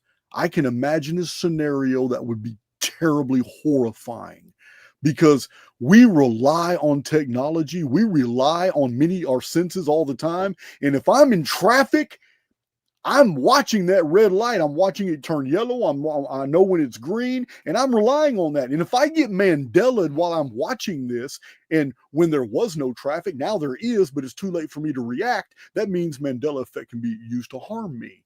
So there's all kinds of ways that these edits could F us off quick. We would never have reaction time, but I don't see the evidence of it happening. Every Mandela effect I've seen hundreds now. People have brought hundreds of them to my attention. So they seem to be a benefactor protocol, meaning something is just changing things that we can all popularly agree on. But the change itself isn't going to change the fundament of your existence. It's not going to harm you in any way or whatsoever. It's just something to make you ponder, like, man, I do remember the Fruit of the Loom deal. It did have a cornucopia. Yep. Just makes me mad that now it's good morning, Agent Starling, and not hello, Clarice. Like that one made me mad. There was What are you quoting? What are you quoting, man? Silence of the Lambs, dude. Oh yeah, that was kind of creepy movie. I don't remember much about it. Like literally the. Never mind. There's so much. Yeah, it makes me. There's some of them. See, you're sitting. You have Alt Skull, the ultimate Mandela guy. You know, we have. He's our Mandela guy, but I think that a lot of them, I mean, they're all media, basically. Most of them are media, you know. They're not all media, actually. Well, they're not all. Yeah, I think it depends how to get through to the generation, because you see the older generations, they seem to try to reach through music. Whereas there's something a little after that, you have the movie culture, right? Yeah, there's geographic ones, there's body ones, like the fucking hearts now, like the hearts over here now instead of here. No, I mean, I said most. I did say most. I didn't say all. I did qualify most. Most of them are media. I mean, like books, songs, movies, television shows. You know, logos. Right. That's why I think it's there to be noticed. I think it's a message for us of some sort. And like Jason said, so the same thing I've been saying for years now. It's like there are no evil ones. There's no evil. There's annoying ones. And usually what happens, except with the body ones, is that it's a slight downgrade from whatever it was before. And I think the reason downgrade is just so you notice it, because if it was an upgrade, you might be like, oh yeah, that was cooler than I remembered. But if it's a downgrade, you're like, that's not how it was. Exactly. Dolly had braces, you know, like Dolly when she smiled. That's an interesting take, because if you can actually show that each one of them is not a building upon a narrative but a deterioration of, then that goes with my theory that AIX is trying to conserve power because of the law of diminishing returns, the law of conservation of energy, and that creating power in all these reality tunnels for all these different awarenesses that are starting to wake up is becoming a problem. Well, if it's a benefactor protocol that's doing this to get us to notice that it's a simulation, hey, let's chase that. I love logic trains. Let's chase it. I like this. Is that a thing? Like that the benefactor protocol is putting the Mandela effects in place so that those of us that are errants that pay attention to this kind of stuff will notice it, and it either lets us know or reinforces the fact that those of us that do know that we're in a mathematical simulation. Dude, I absolutely love the thought, but it cannot stand alone. The thought cannot stand alone. That's why I say let's follow it through. Let's go. So if what you're saying right now is factual, the only thing I can conclude, if I'm going to accept that as a fact, the only thing I conclude is, okay, if you're going to expend a bunch of energy to make a bunch of micro edits to a construct that you've put me in, that means you want me to be aware of the edits or you wouldn't do it. So once I'm aware of the edits, I start waking up to those edits. I talk to other souls in the construct, and now collectively we're all talking about the edits because you introduced them for us to communicate about. Now that you have us on this level, the answer is why. Does it take a certain amount of souls waking up for the experience to be over with?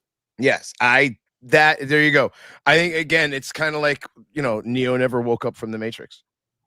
Right, the whole thing. And when he did, he was just in another level of it. Exactly. That's the whole thing. And I think that when you graduate, you go to the next level.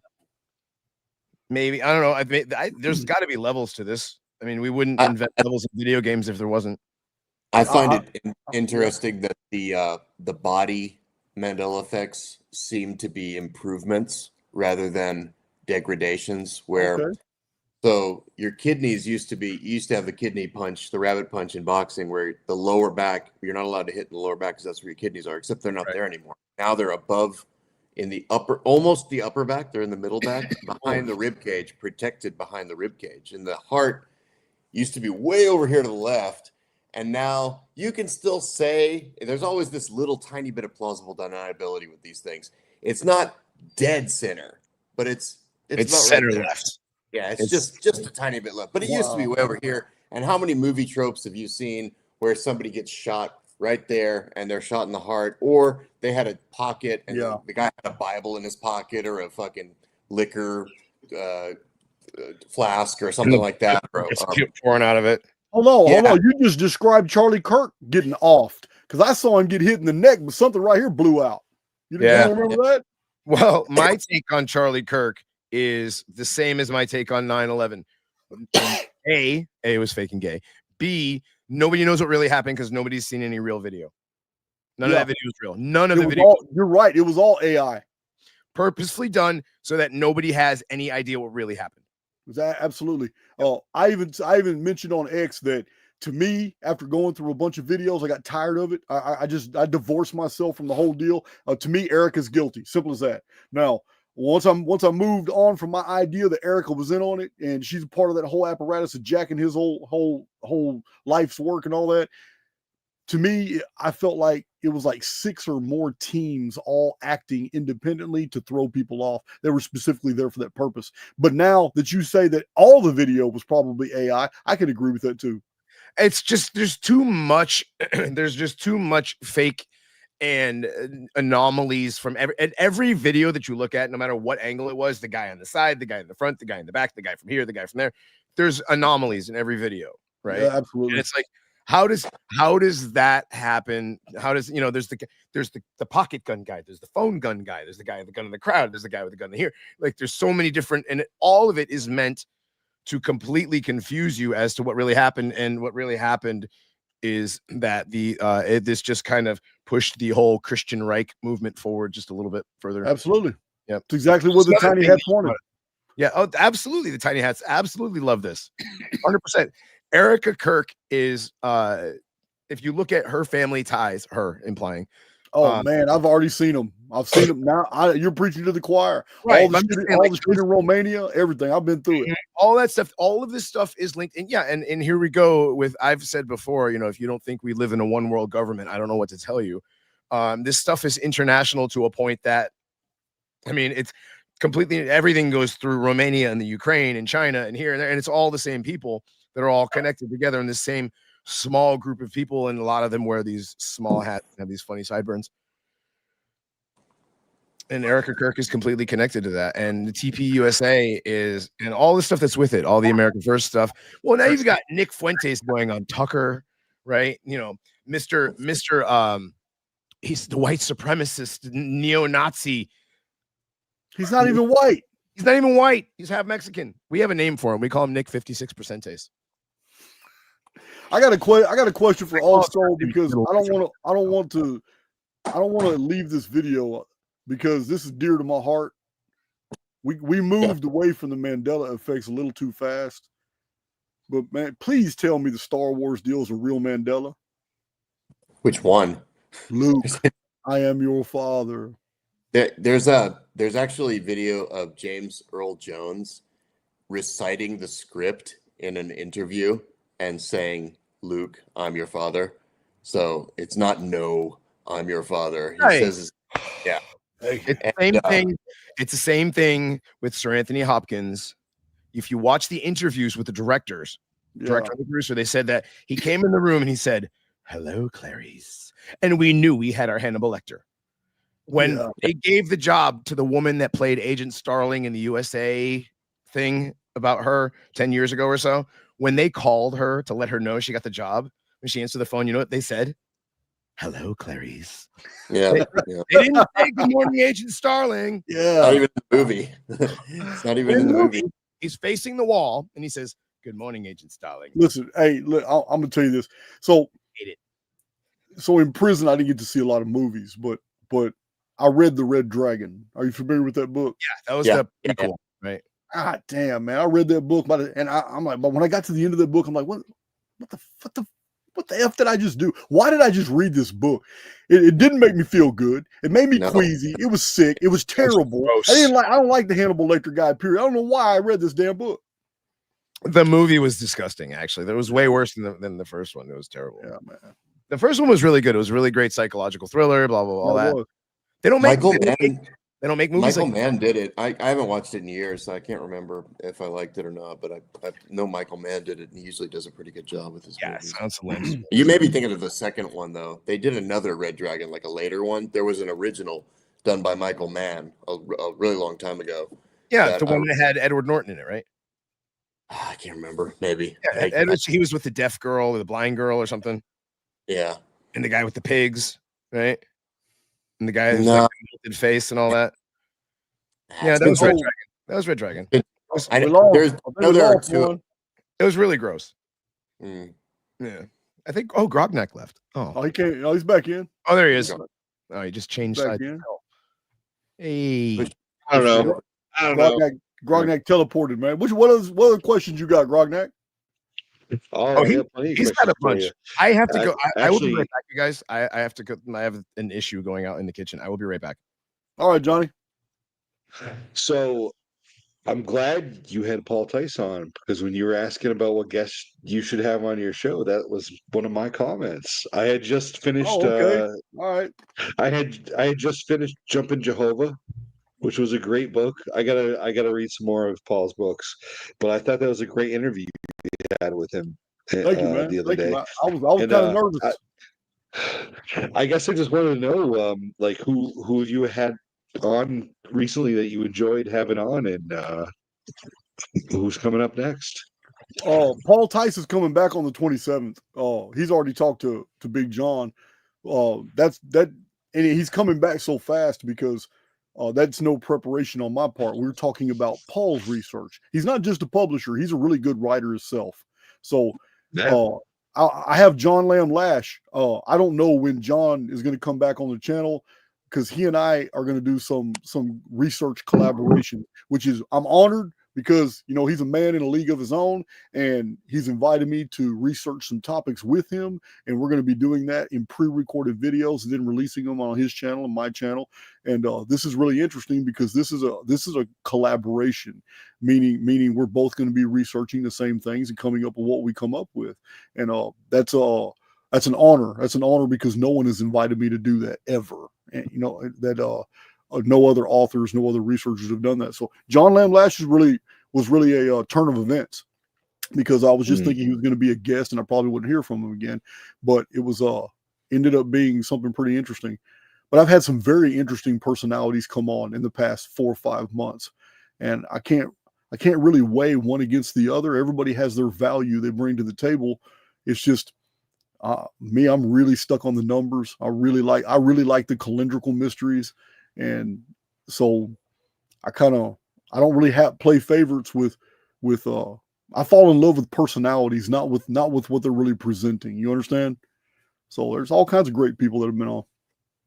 Oh yeah. I guess what I'm asking, is, like, it's funny. Here I am. I've been listening to your YouTube channel for 5 years, and now I'm interviewing you for maybe the 5th time.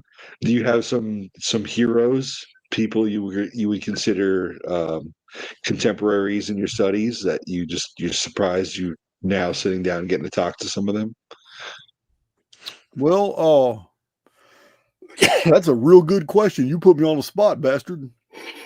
Yeah. I'm not asking you to choose favorites. I just Oh, is this the guest question? you've had some great guests on recently, so Nice. Well, I haven't really known,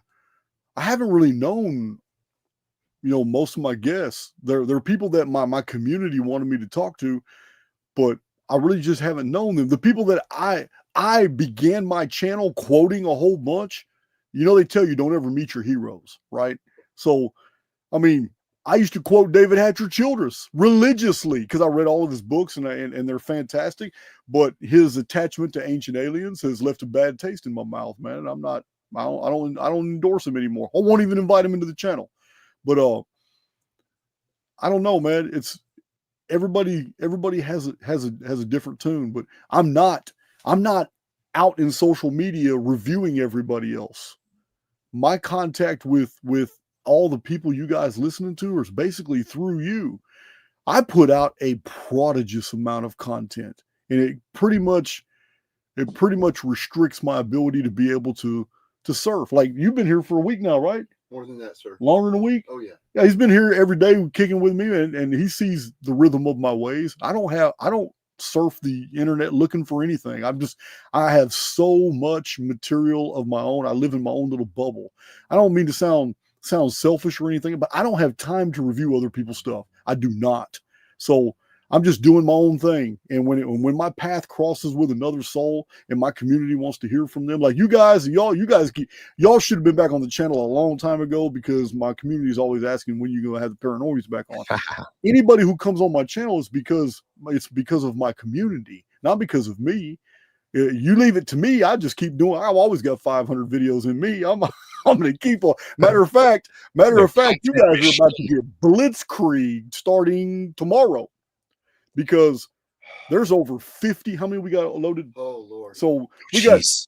there's 141 videos in a file, but 57 or 58 are allocated for December. And what I do, drive time, Jason.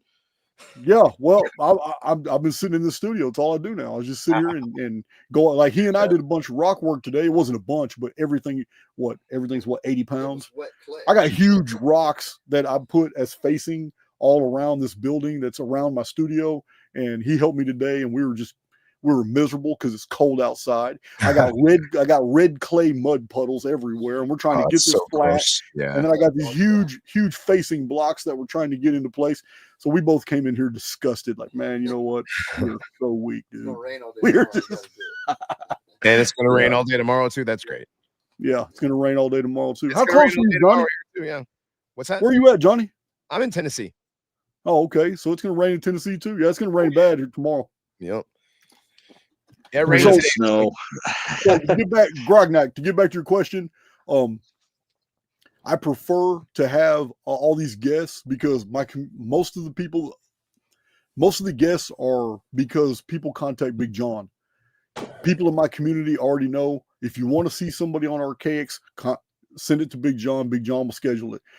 A lot of times, Big John just tells me if it's an author or not, because if I have an author come onto my channel, I have a habit of ordering their book. So when they come onto my channel, I can actually show their book in my hand, and I can also talk about it. They're not going to catch me flat-footed. So Nice. other than that, guys, I don't have a lot of say-so about who comes on my channel. I've given all that to my community and Big John. Well, you've had an almost the contrary. You had an excellent exposition. Graham Hancock's thesis. These guys who won't come to the table, and it's almost the perfect response to their inability to defend their material, or you could say their cowardice. Quite honestly, because you've been on them for a while. I believe they're doing the right thing, man. As much as I stick the needle in them, as much as I love to twist the dagger, these points on Atlantis, these points on chronological systems, on the Younger Dryas Ice Age farce. As I'm not saying the Younger Dryas Ice Age didn't happen. I'm saying that none of this stuff they're saying, trying to attach to it, is connected. So it's gotten to the point where the research is so solid, you'd be a damn fool to even attempt to argue it. It's getting to the point where these guys are going to have to capitulate, or I'm not going anywhere. I'm just going to get more and more popular, and sooner or later, there's going to be other content creators who start taking the Archaix concepts and going with them and popularizing it even more. I'll never stop it. It's going to happen. And when that happens, what are these guys going to do? Because already Graham Hancock's crew, Randall Carson's crew, Jimmy Corsetti's crew, Matt LaCroix's crew, now this new guy, Jay Anderson, the Project Unity. Listen, they're in overdrive on a daily basis, just blocking all the comments from the Archaix community about, hey man, what are you doing, man? This is all water under the bridge, all been disproven. You're totally, absolutely ignoring this, and it's just ridiculous. So, yeah, they're doing the right thing, not debating. They're not debating, blocking, and ignoring. Yeah, sounds a lot like we know a lot of people like that, don't we, Skull? Like, yeah, it's amazing. That's the mainstream answer to the truth is to just ignore the shit out of it. That's right. Well, they're pretending not to be mainstream. You know, Graham Hancock's he's the biggest at pretending. Oh, he's not mainstream. Who's he published by? I forgot. It's like random house, something huge. Yeah. Something huge. Yeah. Totally not mainstream though. Not the thing is, these guys have the advantage in this, like right now, when you are really big, you got two options. One is you can completely ignore it, block everybody, try to prop up your own narrative just based upon your popularity and your hope that the system's going to continue to prop you up. Or you can come clean and you can say, new evidence has come to light. I'm going to take these new facts into consideration. I'm going to reconsider my previous work. And if you do the latter, you're still going to be famous and people are going to respect you because when new information came to light, you incorporated it, you evolved, you changed with the times, but you still got your name and you've got your reputation. But if you do the former, you are going to fade into irrelevance. This is the same thing that happened with us, with the original network that Johnny was on, which was the TRS network, where when COVID happened and these guys, dude, they just bought every piece of news. Oh my God. They bought into everything. And we got completely ostracized for just pointing out the absolutely obvious fake that the whole thing was. Like, we're like, Chinese videos. We got Chinese people falling down the streets and other Chinese people are helping them. That's fake, bro. It's not real. I grew up on Live League. Chinese people don't help other Chinese people who are dying in the streets. That was it. Yep. Right. So they're definitely not Japanese. Yeah, exactly. The videos were coming out of China. So no, I don't think so. That's funny. And those guys, they just doubled down and doubled down and doubled down, no matter what. And now nobody takes them seriously anymore. And it wasn't just because of COVID. It was a lot of other different things as well. But it started around that time. It was the great, ironically enough, where these people who they're full of pride and they're so full of like piss and vinegar that they think that they're going to weather through all of this and you're just going to go away. And it's like, no, man, the truth always prevails. It really does. And we're still here and nobody listens to those guys anymore. Like they got like 10 Muslim guys that still support their white nationalist group. Yeah. Hey, look, let me make a prediction real quick about Graham Hancock, Randall Carlson, Jimmy Corsetti, Matt LaCroix, these other guys that I've been calling. I coined a new term on X, and I asked my community to help me put it in the new Truther Dictionary online.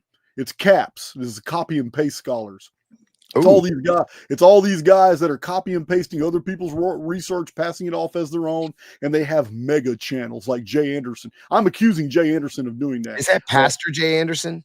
No, Jay Anderson is the Project Unity. He's not a researcher. I don't know where he gets his funding, but he travels all over the world, takes pictures with a bunch of old rocks, and claims to be an expert on who built them. It's so dumb. I've literally never heard of him. Yeah, well, he's claimed to have never heard of me, but 18 months ago, he blocked some of my mods when they confronted him in a chat about, hey, man, how come you keep borrowing Archaix stuff, but you never cite him? As soon as he does a video, you talk about the exact same thing, show all these images, and you won't ever cite the dude. Just cite him. And he got real arrogant and stupid, but it doesn't even matter. I got a whole dossier on this guy. And one of these days, mods, real quick, Jason, in your chat, one of your mods posted the wrong Paranormies YouTube a couple of times. They yeah. Which mod was that? I don't know. Heads will roll. You guys were posting the gay Paranormies. Yeah. Yes. Hey man, don't pat. I'm not saying that. I'm not saying that in like the way we call each other gay, like that's gay. No, these guys literally lock arms and drink twisted teas together. Like that's homosexual. Okay. Okay. Like, so what's the right link? We don't. Well, our okay. So we just got our YouTube channel back. Oh, good. You came back too then. All right. I didn't even know until somebody on Twitter hit me up like, hey, Johnny, your YouTube is back. I'm like, what? Okay. I say the mod said he already deleted it. They found out it was wrong. Okay. Thank you. Somebody please post the Paranormies YouTube channel on here. The real YouTube. Yeah. We don't have any videos on there. I mean, we haven't posted anything since like 2017. Yeah. Because we've been banned. We got banned in 2017. So I have copies of all the videos that we did on Archaix TV, and if you want, I can send those to you. You can upload them to YouTube. Please do. When we're going to start doing, we are definitely 2026 will be the year of the Paranormies posting more shit. Okay. All right. Cool. Let me do my prediction real quick. Yeah, just your prediction. So this is about Alt Skull was talking about concerning where this is going with Graham Hancock and Randall Carlson, Jimmy Corsetti, Matt LaCroix, all these guys I keep calling out. Michael Button's a new one who's appeared. Jimmy Corsetti, of course, he's Jimmy Upsetti. So I can make this prediction because it's already happening. So it's not really a prediction, but this is what started everything. About 4.5 years ago, I did some videos on Billy Carson, and at that time, there was really nobody on social media doing what I was doing, just using core data to show that somebody's thesis was absolutely wrong. And I did this to Billy Carson on his Anunnaki stuff, hundreds of thousands of years, but actually being a Shar, a turning of the stars. And I laid all this out and people started paying attention to it. And Billy Carson got to the point for 4 years that he was running from a debate till the entire YouTube universe basically knew there was a controversy here and that Billy Carson was running. But it was just me by myself attacking him. Well, let me tell you what happened. Other people made decisions that this had gone on long enough, and they decided to take Billy Carson down. But I never was cited. I never got the credit. They brought other people in to attack him on other things, go ahead and bring him down. And yeah, listen, I know things that I don't even want to talk about because they're personal to Billy Carson. His empire has been shredded. His life has been ripped apart. And I don't even wish any of the stuff on somebody, but this is what Billy Carson's going through right now. But it was all, but to me, it was just an intellectual jousting. And he refused to debate over and over and over till it got a lot of people's attention, and those other people took him out. And this was done live on YouTube. They brought in others. Well, now the same thing seems to be developing with Jimmy Corsetti, because after I got done with Billy Carson, I concentrated on showing that the Archaix structure of the Sahara could never have been Atlantis. And I even posted the research of the original geologist who researched the Archaix structure and determined there's no way in hell this was Atlantis. So I'm very critical of Jimmy Corsetti, and I'm real critical of Joe Rogan for attaching himself to and I'm very vocal about it. All these videos, I'm always criticizing Joe Rogan for having shills as guests. Well, listen, somebody else is now taking Jimmy Corsetti down. They're not letting Archaix take anybody down. They're handling all this in-house. Right now, there are 2 archaeologists on X that are dicing Jimmy Corsetti up, shredding him, and he won't answer none of their allegations either at all. So my prediction is very rapidly we're going to see other heavy hitters. They're not going to let me do it. But other heavy hitters are going to be rising up in the field, and they're going to take Graham Hancock down. They're going to take Randall Carlson down. They're going to remove Matt LaCroix from the equation. They're never going to let Jason of Archaix do all this. They're going to handle this in-house. This is very organized. You think that they're doing it that way because they don't want to give credence to the ideas that you're bringing to the table, but they also absolutely 100%. Yeah, 100%. It's not me. They're not scared of me. They're scared. They are scared of these concepts becoming more mainstream. Yeah. So you take out the guys, the big guys, so that people stop talking about the controversy, Absolutely. Rather than Dude, it be it's a something like- psychological op, 100%. Okay, that makes sense. Actually, that makes perfect sense. I'm already seeing it happen right now. Listen, there's no way in hell that Joe Rogan would ever pass up on the opportunity to invite me onto his channel to debate any or all of these guys at the same time. It would draw too many people would want to see the Graham Hancock takedown, even if they've never even heard about me before. Too many people. So why have all these huge channels completely ignored this controversy? It doesn't even make sense. Andrew Schultz, Patrick Bet David, they've all had these guys as guests. And I've made many YouTube community posts calling them out, saying, what are y'all doing? You had all these shills as guests, and yet you won't even have any of them defend the integrity of their claims against someone who is qualified to debate them on these things. No answers. Dude, all my emails to everybody are completely ignored. Yeah, this is very organized. They're going to take these dudes now. They've already started, but they're going to let other people do it. The Billy Carson thing was interesting because I saw when it happened, and it was just some weird, like Christian pastor guy that was on there, and he demonstrated that he didn't really know what he was talking about, but the reaction to it was more interesting because all of a sudden it was all you heard about was like he got owned. Oh, he got his ass handed to him. This guy can't take it seriously anymore. And it's like that didn't seem very organic. I'm sure the guy's stupid shit on all sorts of other videos that he made. Yep. Yeah, that's how I see they're gonna handle this whole situation. Yeah, they'll have somebody who's a big name but still controlled opposition take him down. But believe me, I'm not gonna be quiet. I'm still gonna twist the dagger. Yeah, I'm not. I don't have any backup in me. You ain't got to give me the win, but I'm gonna smile behind the lines. Yeah, and it's a good point too because when you say the things that you're saying, but it kind of keeps it in your insular community for the most part, even though you have a fairly large channel. But if you got these other guys that have like millions of followers and a whole lot of influence, and they're sort of rooted in the mainstream, or at least close to the mainstream, at least straddling the mainstream. Yeah. And you've got debate and you've got controversy and you've got, these guys are running from a debate and you can't settle that down. That's much more viral. That's much more of has much more mimetic power than if the controversy doesn't exist at all, because the controversy really sells it harder than even if you got these guys to debate, actually, Right. So taking them out by means actually makes a whole lot of sense. Well, that's where we're at anyways as a society, is that the controversy is what sells. Nothing. The truth, the facts don't really matter. It's just whether it's controversial and exciting. Yeah. Grognak, you got any more questions on there? I was just going to add one last bit. I don't mean to make it dark or anything, but I remember you giving Calendrix, you said you kind of mapped out your life as chorus, right? And when you were talking to Paul Tice the other day, he brought up, as you have on your channel, that you thought you would be such a target almost, that you would have a target on your back, literally, that someone was going to come after you one day. Is your opinion changed on that? I mean, it seems like you have some benefactors out there, and there are even intelligence opportunities that are hoping that you keep giving your information out. So how do you feel about your own future? Okay, so I'm going to put this into perspective.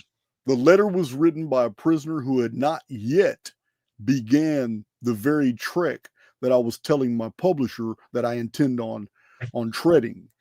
The letter he read was almost 20 years old. So at that time in my life, I didn't feel like they were going to let me live till I was 50.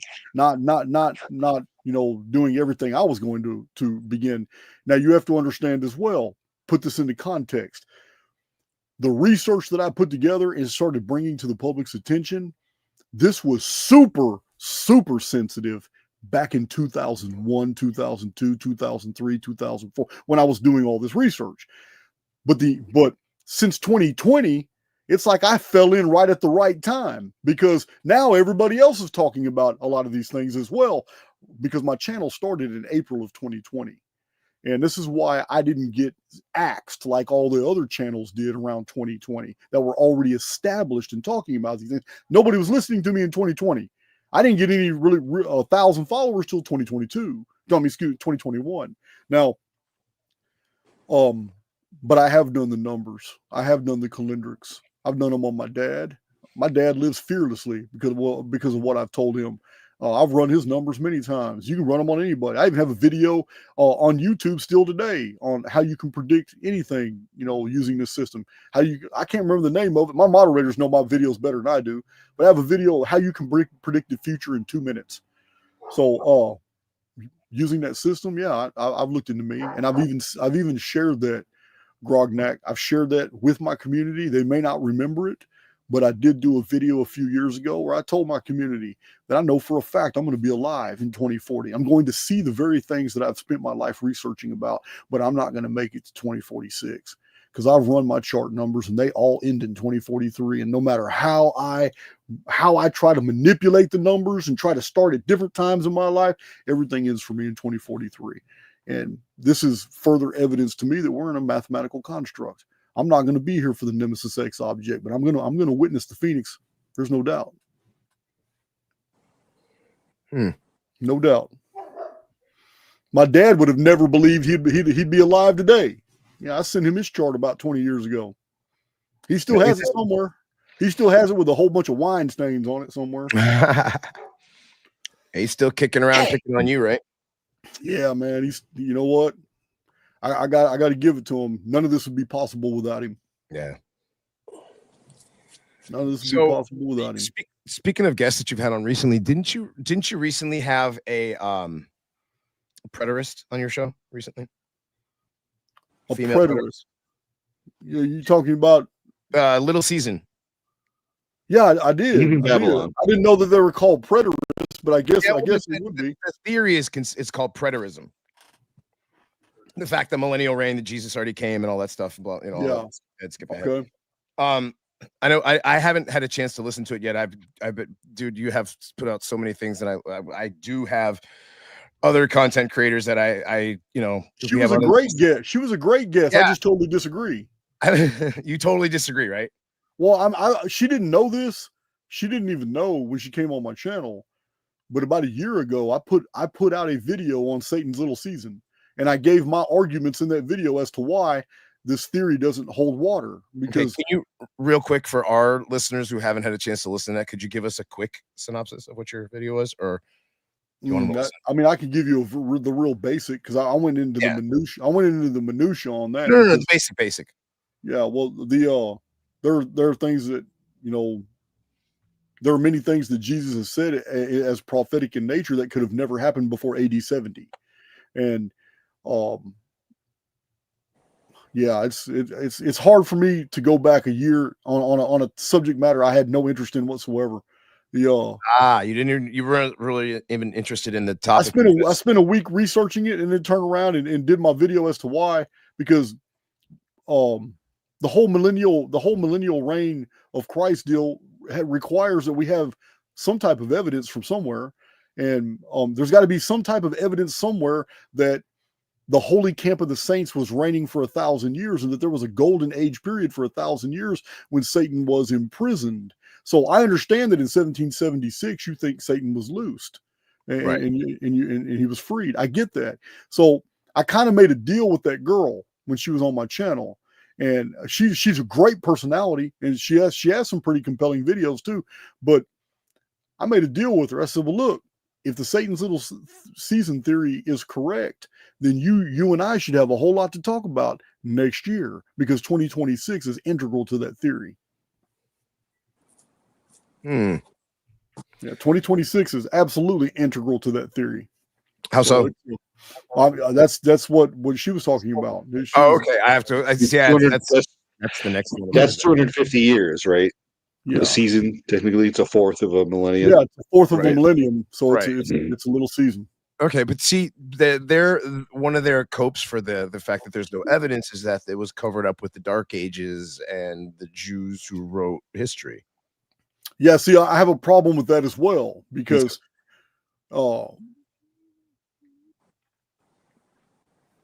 man, it's just we're talking about something that will require hours of discourse. I know. All right, well, that's cool. I'm gonna wrap it up. Okay, we do have the history. We have the history in wall art, in medieval art. We have the history in Native American totem pole art, Native American with the Ica stones. We have the Acambaro artifacts. We have a massive amount of artifacts from the Dark Ages, and they've all been dated to the Dark Ages period. But they're artifacts of gigantic lizards, gigantic birds, gigantic amphibians, and people domesticating them and living among them. We have all the evidence of a vapor canopy world that's been covered up as the Dark Ages. And the incident that started it all was 522 AD when two sky dragons appeared in the sky, seemed to be battling each other, and then all hell broke loose, and we had 25-year Justinian darkness. And then we have the items of Procopius, where Procopius and the Byzantine scholars were telling us basically the world was falling apart. Then we have the medieval paintings that are amazing. I showed all these in one video. I went through all the evidence of the Dark Ages actually being a vapor canopy, where creatures were growing to huge sizes. Medieval knights were fighting giant snails, fighting large creatures. George and the Dragon were showing dinosaurs. What we call dinosaurs are in all the art of the Dark Ages, from Cambodia all the way to all over America and even Europe. And that all of a sudden, when this vapor canopy collapsed, history basically began. And the first thing we started building was crude churches in our villages, which within a 100-year period, we had cathedrals, we had stone castles, massive canal works like Venice. We had all these things. And we had Jesus as Lord of the Mushroom, and not anything to do with what we originally know what the Christian canon was about. It's almost as if Christianity became very, very primitive over a 360-year period, and it took 200 years to redevelop into something with doctrines. But in the Middle Ages, Christianity had become very, very primitive, and the saints were superheroes. They were like X-Men. The saints had all supernatural powers, and all of them were famous for fighting some type of gargoyles, large snails, large lizards. Like, everything is very unusual. We do have history. We have a lot of history. I even showed the paintings that are they're verifiable paintings. They're amazing, showing Brontosaurus as being used as steeds in military operations. It's showing all the art from all over the world of prehistoric creatures that we're told lived 65 million years ago. But you can't say that the Navajo and you can't say that the Central American Native American peoples didn't live and see them, because they're on their art.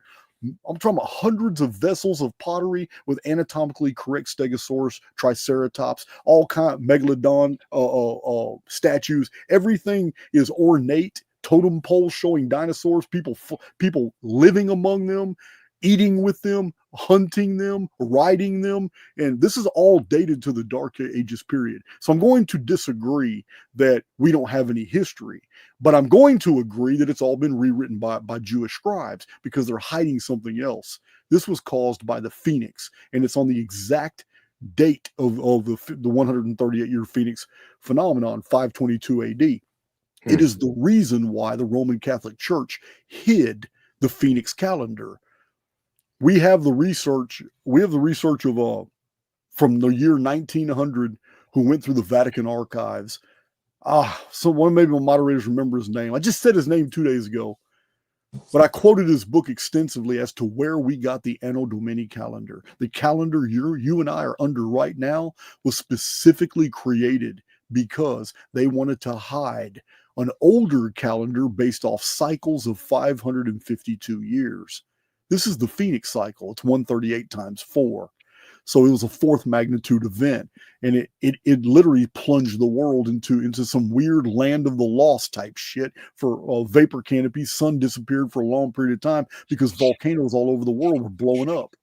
So this is I'm going to have to disagree with Satan's Little Season, because we do have a lot of evidence of what was happening at the time, and it wasn't the saints ruling for 1,000 years in a golden age. It was humans fighting for their life in a whole new type of ecosphere that was of high humidity, a dense canopy that knocked out sunlight, and depopulation of the world because of starvation. And those that made it did it because they cohabited with amphibians and reptiles that for some reason were growing to enormous sizes during this period. And this goes with other Archaix research on ambient radiation and on high pressure vapor canopies and what they actually do. So yeah, I'm just gonna have to disagree with the Saints. It doesn't fit anywhere. It just doesn't fit. Well, thank you for that, Jason. One of my moderators, would you please put that latest Dark Ages video? There's 2 or 3 of them I've done in the past 6 months, but they are, listen, I show like 1,000 images, things most people have never seen before, artifacts that are all dated to the Dark Ages, and it'll blow your mind. It will absolutely blow. And there's a reason why our historical redactors don't want us knowing about this. It's the reason they created a whole new calendar to hide it. The Anno Domini calendar was specifically hidden to hide the Phoenix cycle of 552 years. Alexander Del Mar is the author who went through the Latin records and put all this together. And the book was published in the year 1900. But the author's name, Alexander Del Mar, where he breaks this down, that our calendar was created to hide an older system based off destructive cycles of 552 years. You can't make this shit up. Listen, does the pyramid as a lithic calendar, does it predict that change in the calendar between Common Era and BCE? Say it again. You said as the pyramid is a lithic calendar, does it represent any foreshadowing that the calendar is going to be changed at that time? I never found any rectilinear measurements in the Great Pyramid that identify the year 522. However, the fact that the calendar was changed in 522 and retroactively applied to where they thought Jesus was born in 2 BC in the year 526 AD, all these cross-calendrical parallels match up perfectly. It's almost as if it was meant to be. It's amazing. But we don't need the Anno Domini calendar to do any factoring of forward and backward calculations. We have the Anno Mundi calendar to do that. We know all the Phoenix dates and what world history is. Like if you were to ask me, hey, Jason, when was the Exodus? Well, I can give you 2 answers. I can tell you, well, I mean, in the calendar that you're aware of, it was the year 1447 BC. And I can also explain how you get that year. I don't have to just throw that year out there. I can also explain, okay, well, it's 1447 BC. Well, Jason, how do you know that? Well, I mean, we have a few ways to look at it. One of them is we're told specifically that the Exodus event was 500 years after the birth of Abram. Well, we have multiple sources. We have a plethora of sources that all claim that 1947 BC was the birth of Abram. So it's a very simple matter. 500 years after 1947 BC is 1447. 1447 is almost a bullseye for when they say Santorini, Thera exploded in the Mediterranean and caused a massive destruction. So like the 10 days of darkness in the Exodus event. So I could go even further and explain, okay, well, we have other accounts that say the Exodus was 792 years after the flood. Well, that's a different way of calculating the same thing. So 792 years after the flood makes the flood 2239 BC. So it would be, you could say, well, Jason, how can you just make up that the flood was in 2239 BC? So I could tell you a different way of calculating that. I said, well, Josephus specifically told us that Abram was born 292 years after the Great Flood. Well, we already know that all these ancient authors say 1947 BC was the year Abram was born. Add 292 years of Josephus to it, you get 2239 BC. Everything in ancient chronological systems is self-referencing. It goes backward and forward in time. I could do this all day long with so many different citations. It's so easy. And the Anno Domini calendar that we're living under right now is not necessary for any of it. I can just use the AM dating. So like I said at first, you asked me, when's the Exodus? I'll tell you 1447 BC under your calendar. But under the system that I do all my calculating under, the Anno Mundi calendar, it is the year 2448 Anno Mundi, which is 792 years after 1656 Anno Mundi, which is the Great Flood. The Great Flood was the 1656th year of the pre-flood world of Genesis. This is what Genesis says. So it's very easy to see when year 1 was, 3895 BC. Counting 3895 BC, every 552 years, we get massive cataclysms. 3 of them causes the Great Flood. One of them after the Great Flood, 552 years of 1687 BC, the Ogygian deluge is terrible. 552 years after that is 1135 BC. It's the story of Atlantis. And the Tuatha De Danann and the sun darkening, and the last writings of Pharaoh Seknakti, who said the world was falling apart.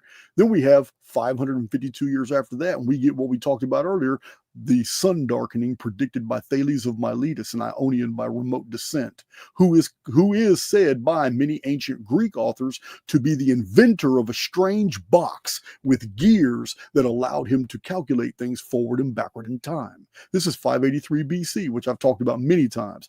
But if you count another 552 years from then, you get 31 BC, which by all anthropological evidence was a total systemic reset in the ancient Americas, the end of Olmec civilization, the beginning of the Mayan civilization. 31 BC was the Battle of Actium, terrible earthquakes.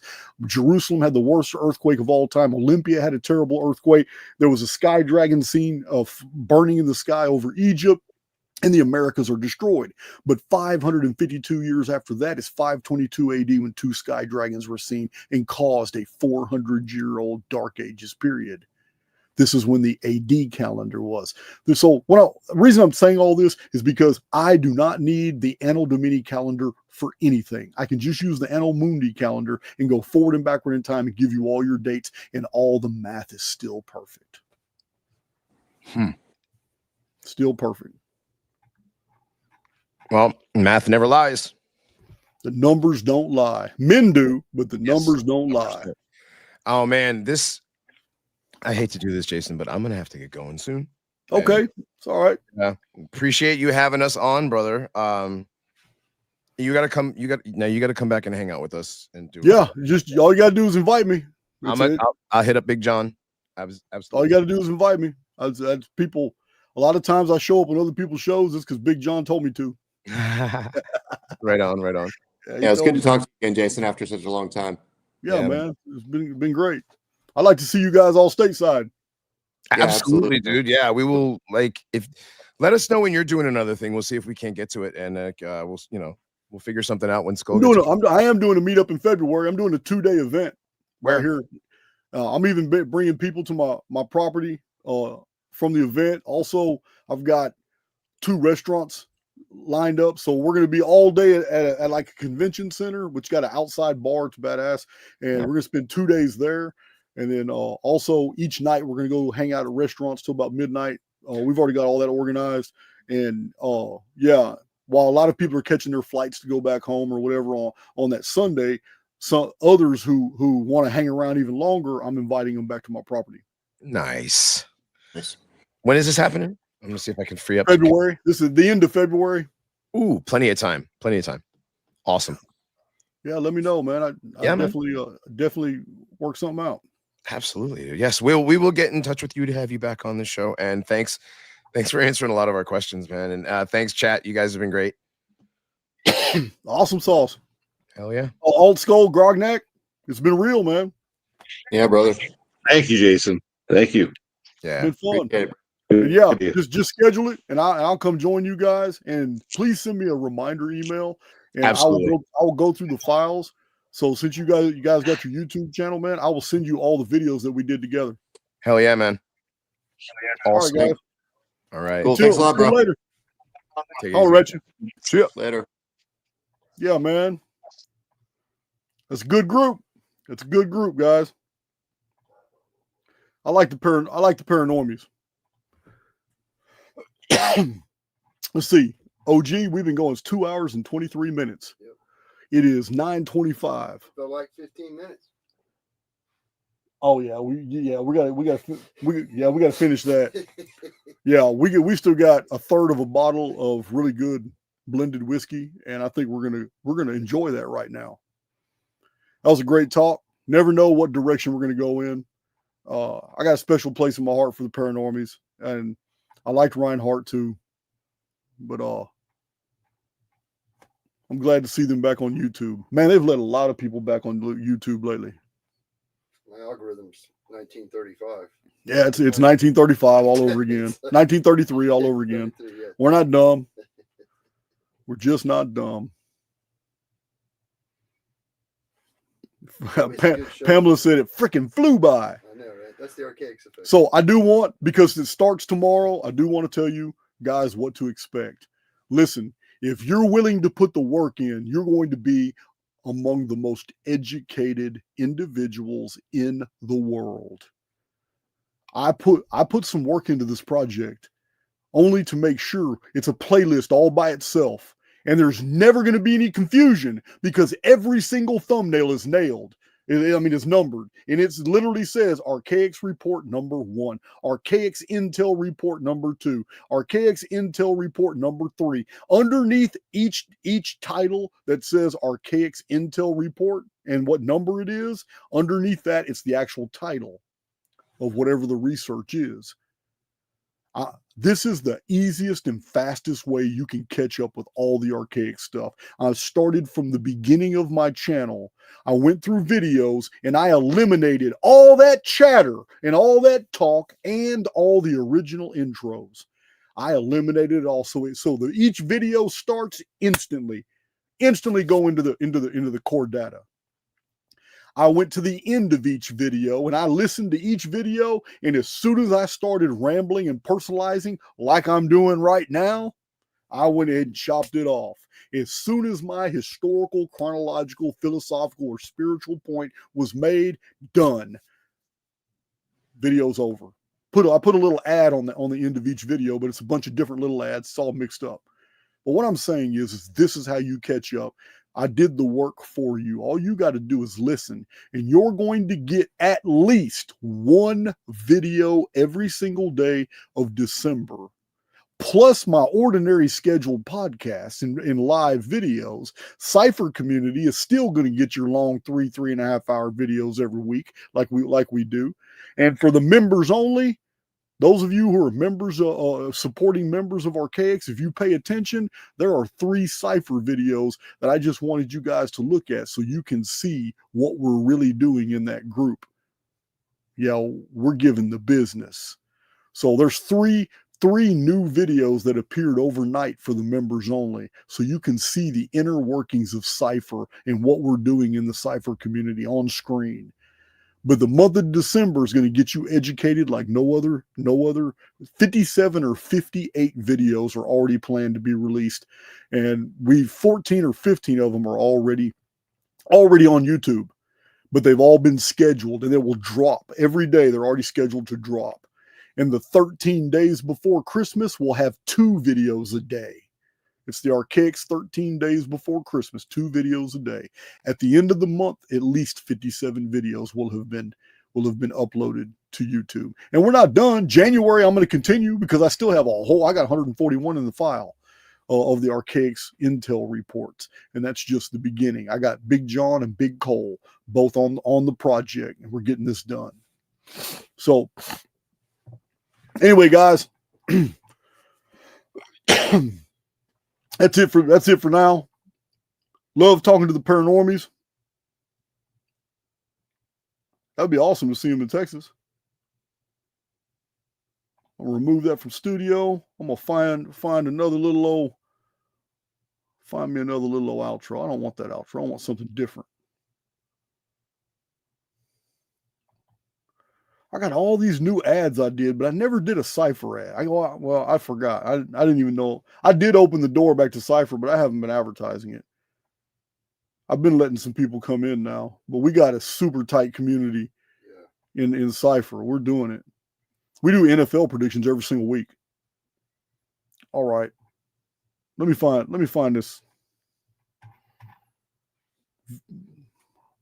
I never can find what I'm looking for. Okay, here we go. All right, guys. I'm feeling like this is the one I want to show. Love you guys, but I'm about to drink. I'm about to drink, and I'm about to watch the rest of this movie, Beastmaster, from the 80s. Oh, it's too weird for me. A movie I saw as a kid. I'm watching it again because at the end of it, it's got this pyramid. You know, kids, man, we're all fascinated with pyramids. So I'm watching an old 80s movie called Beastmaster on this big old screen while Face Diaper and I here share these shots and tell a bunch of lies. Rambo 2. Love you guys.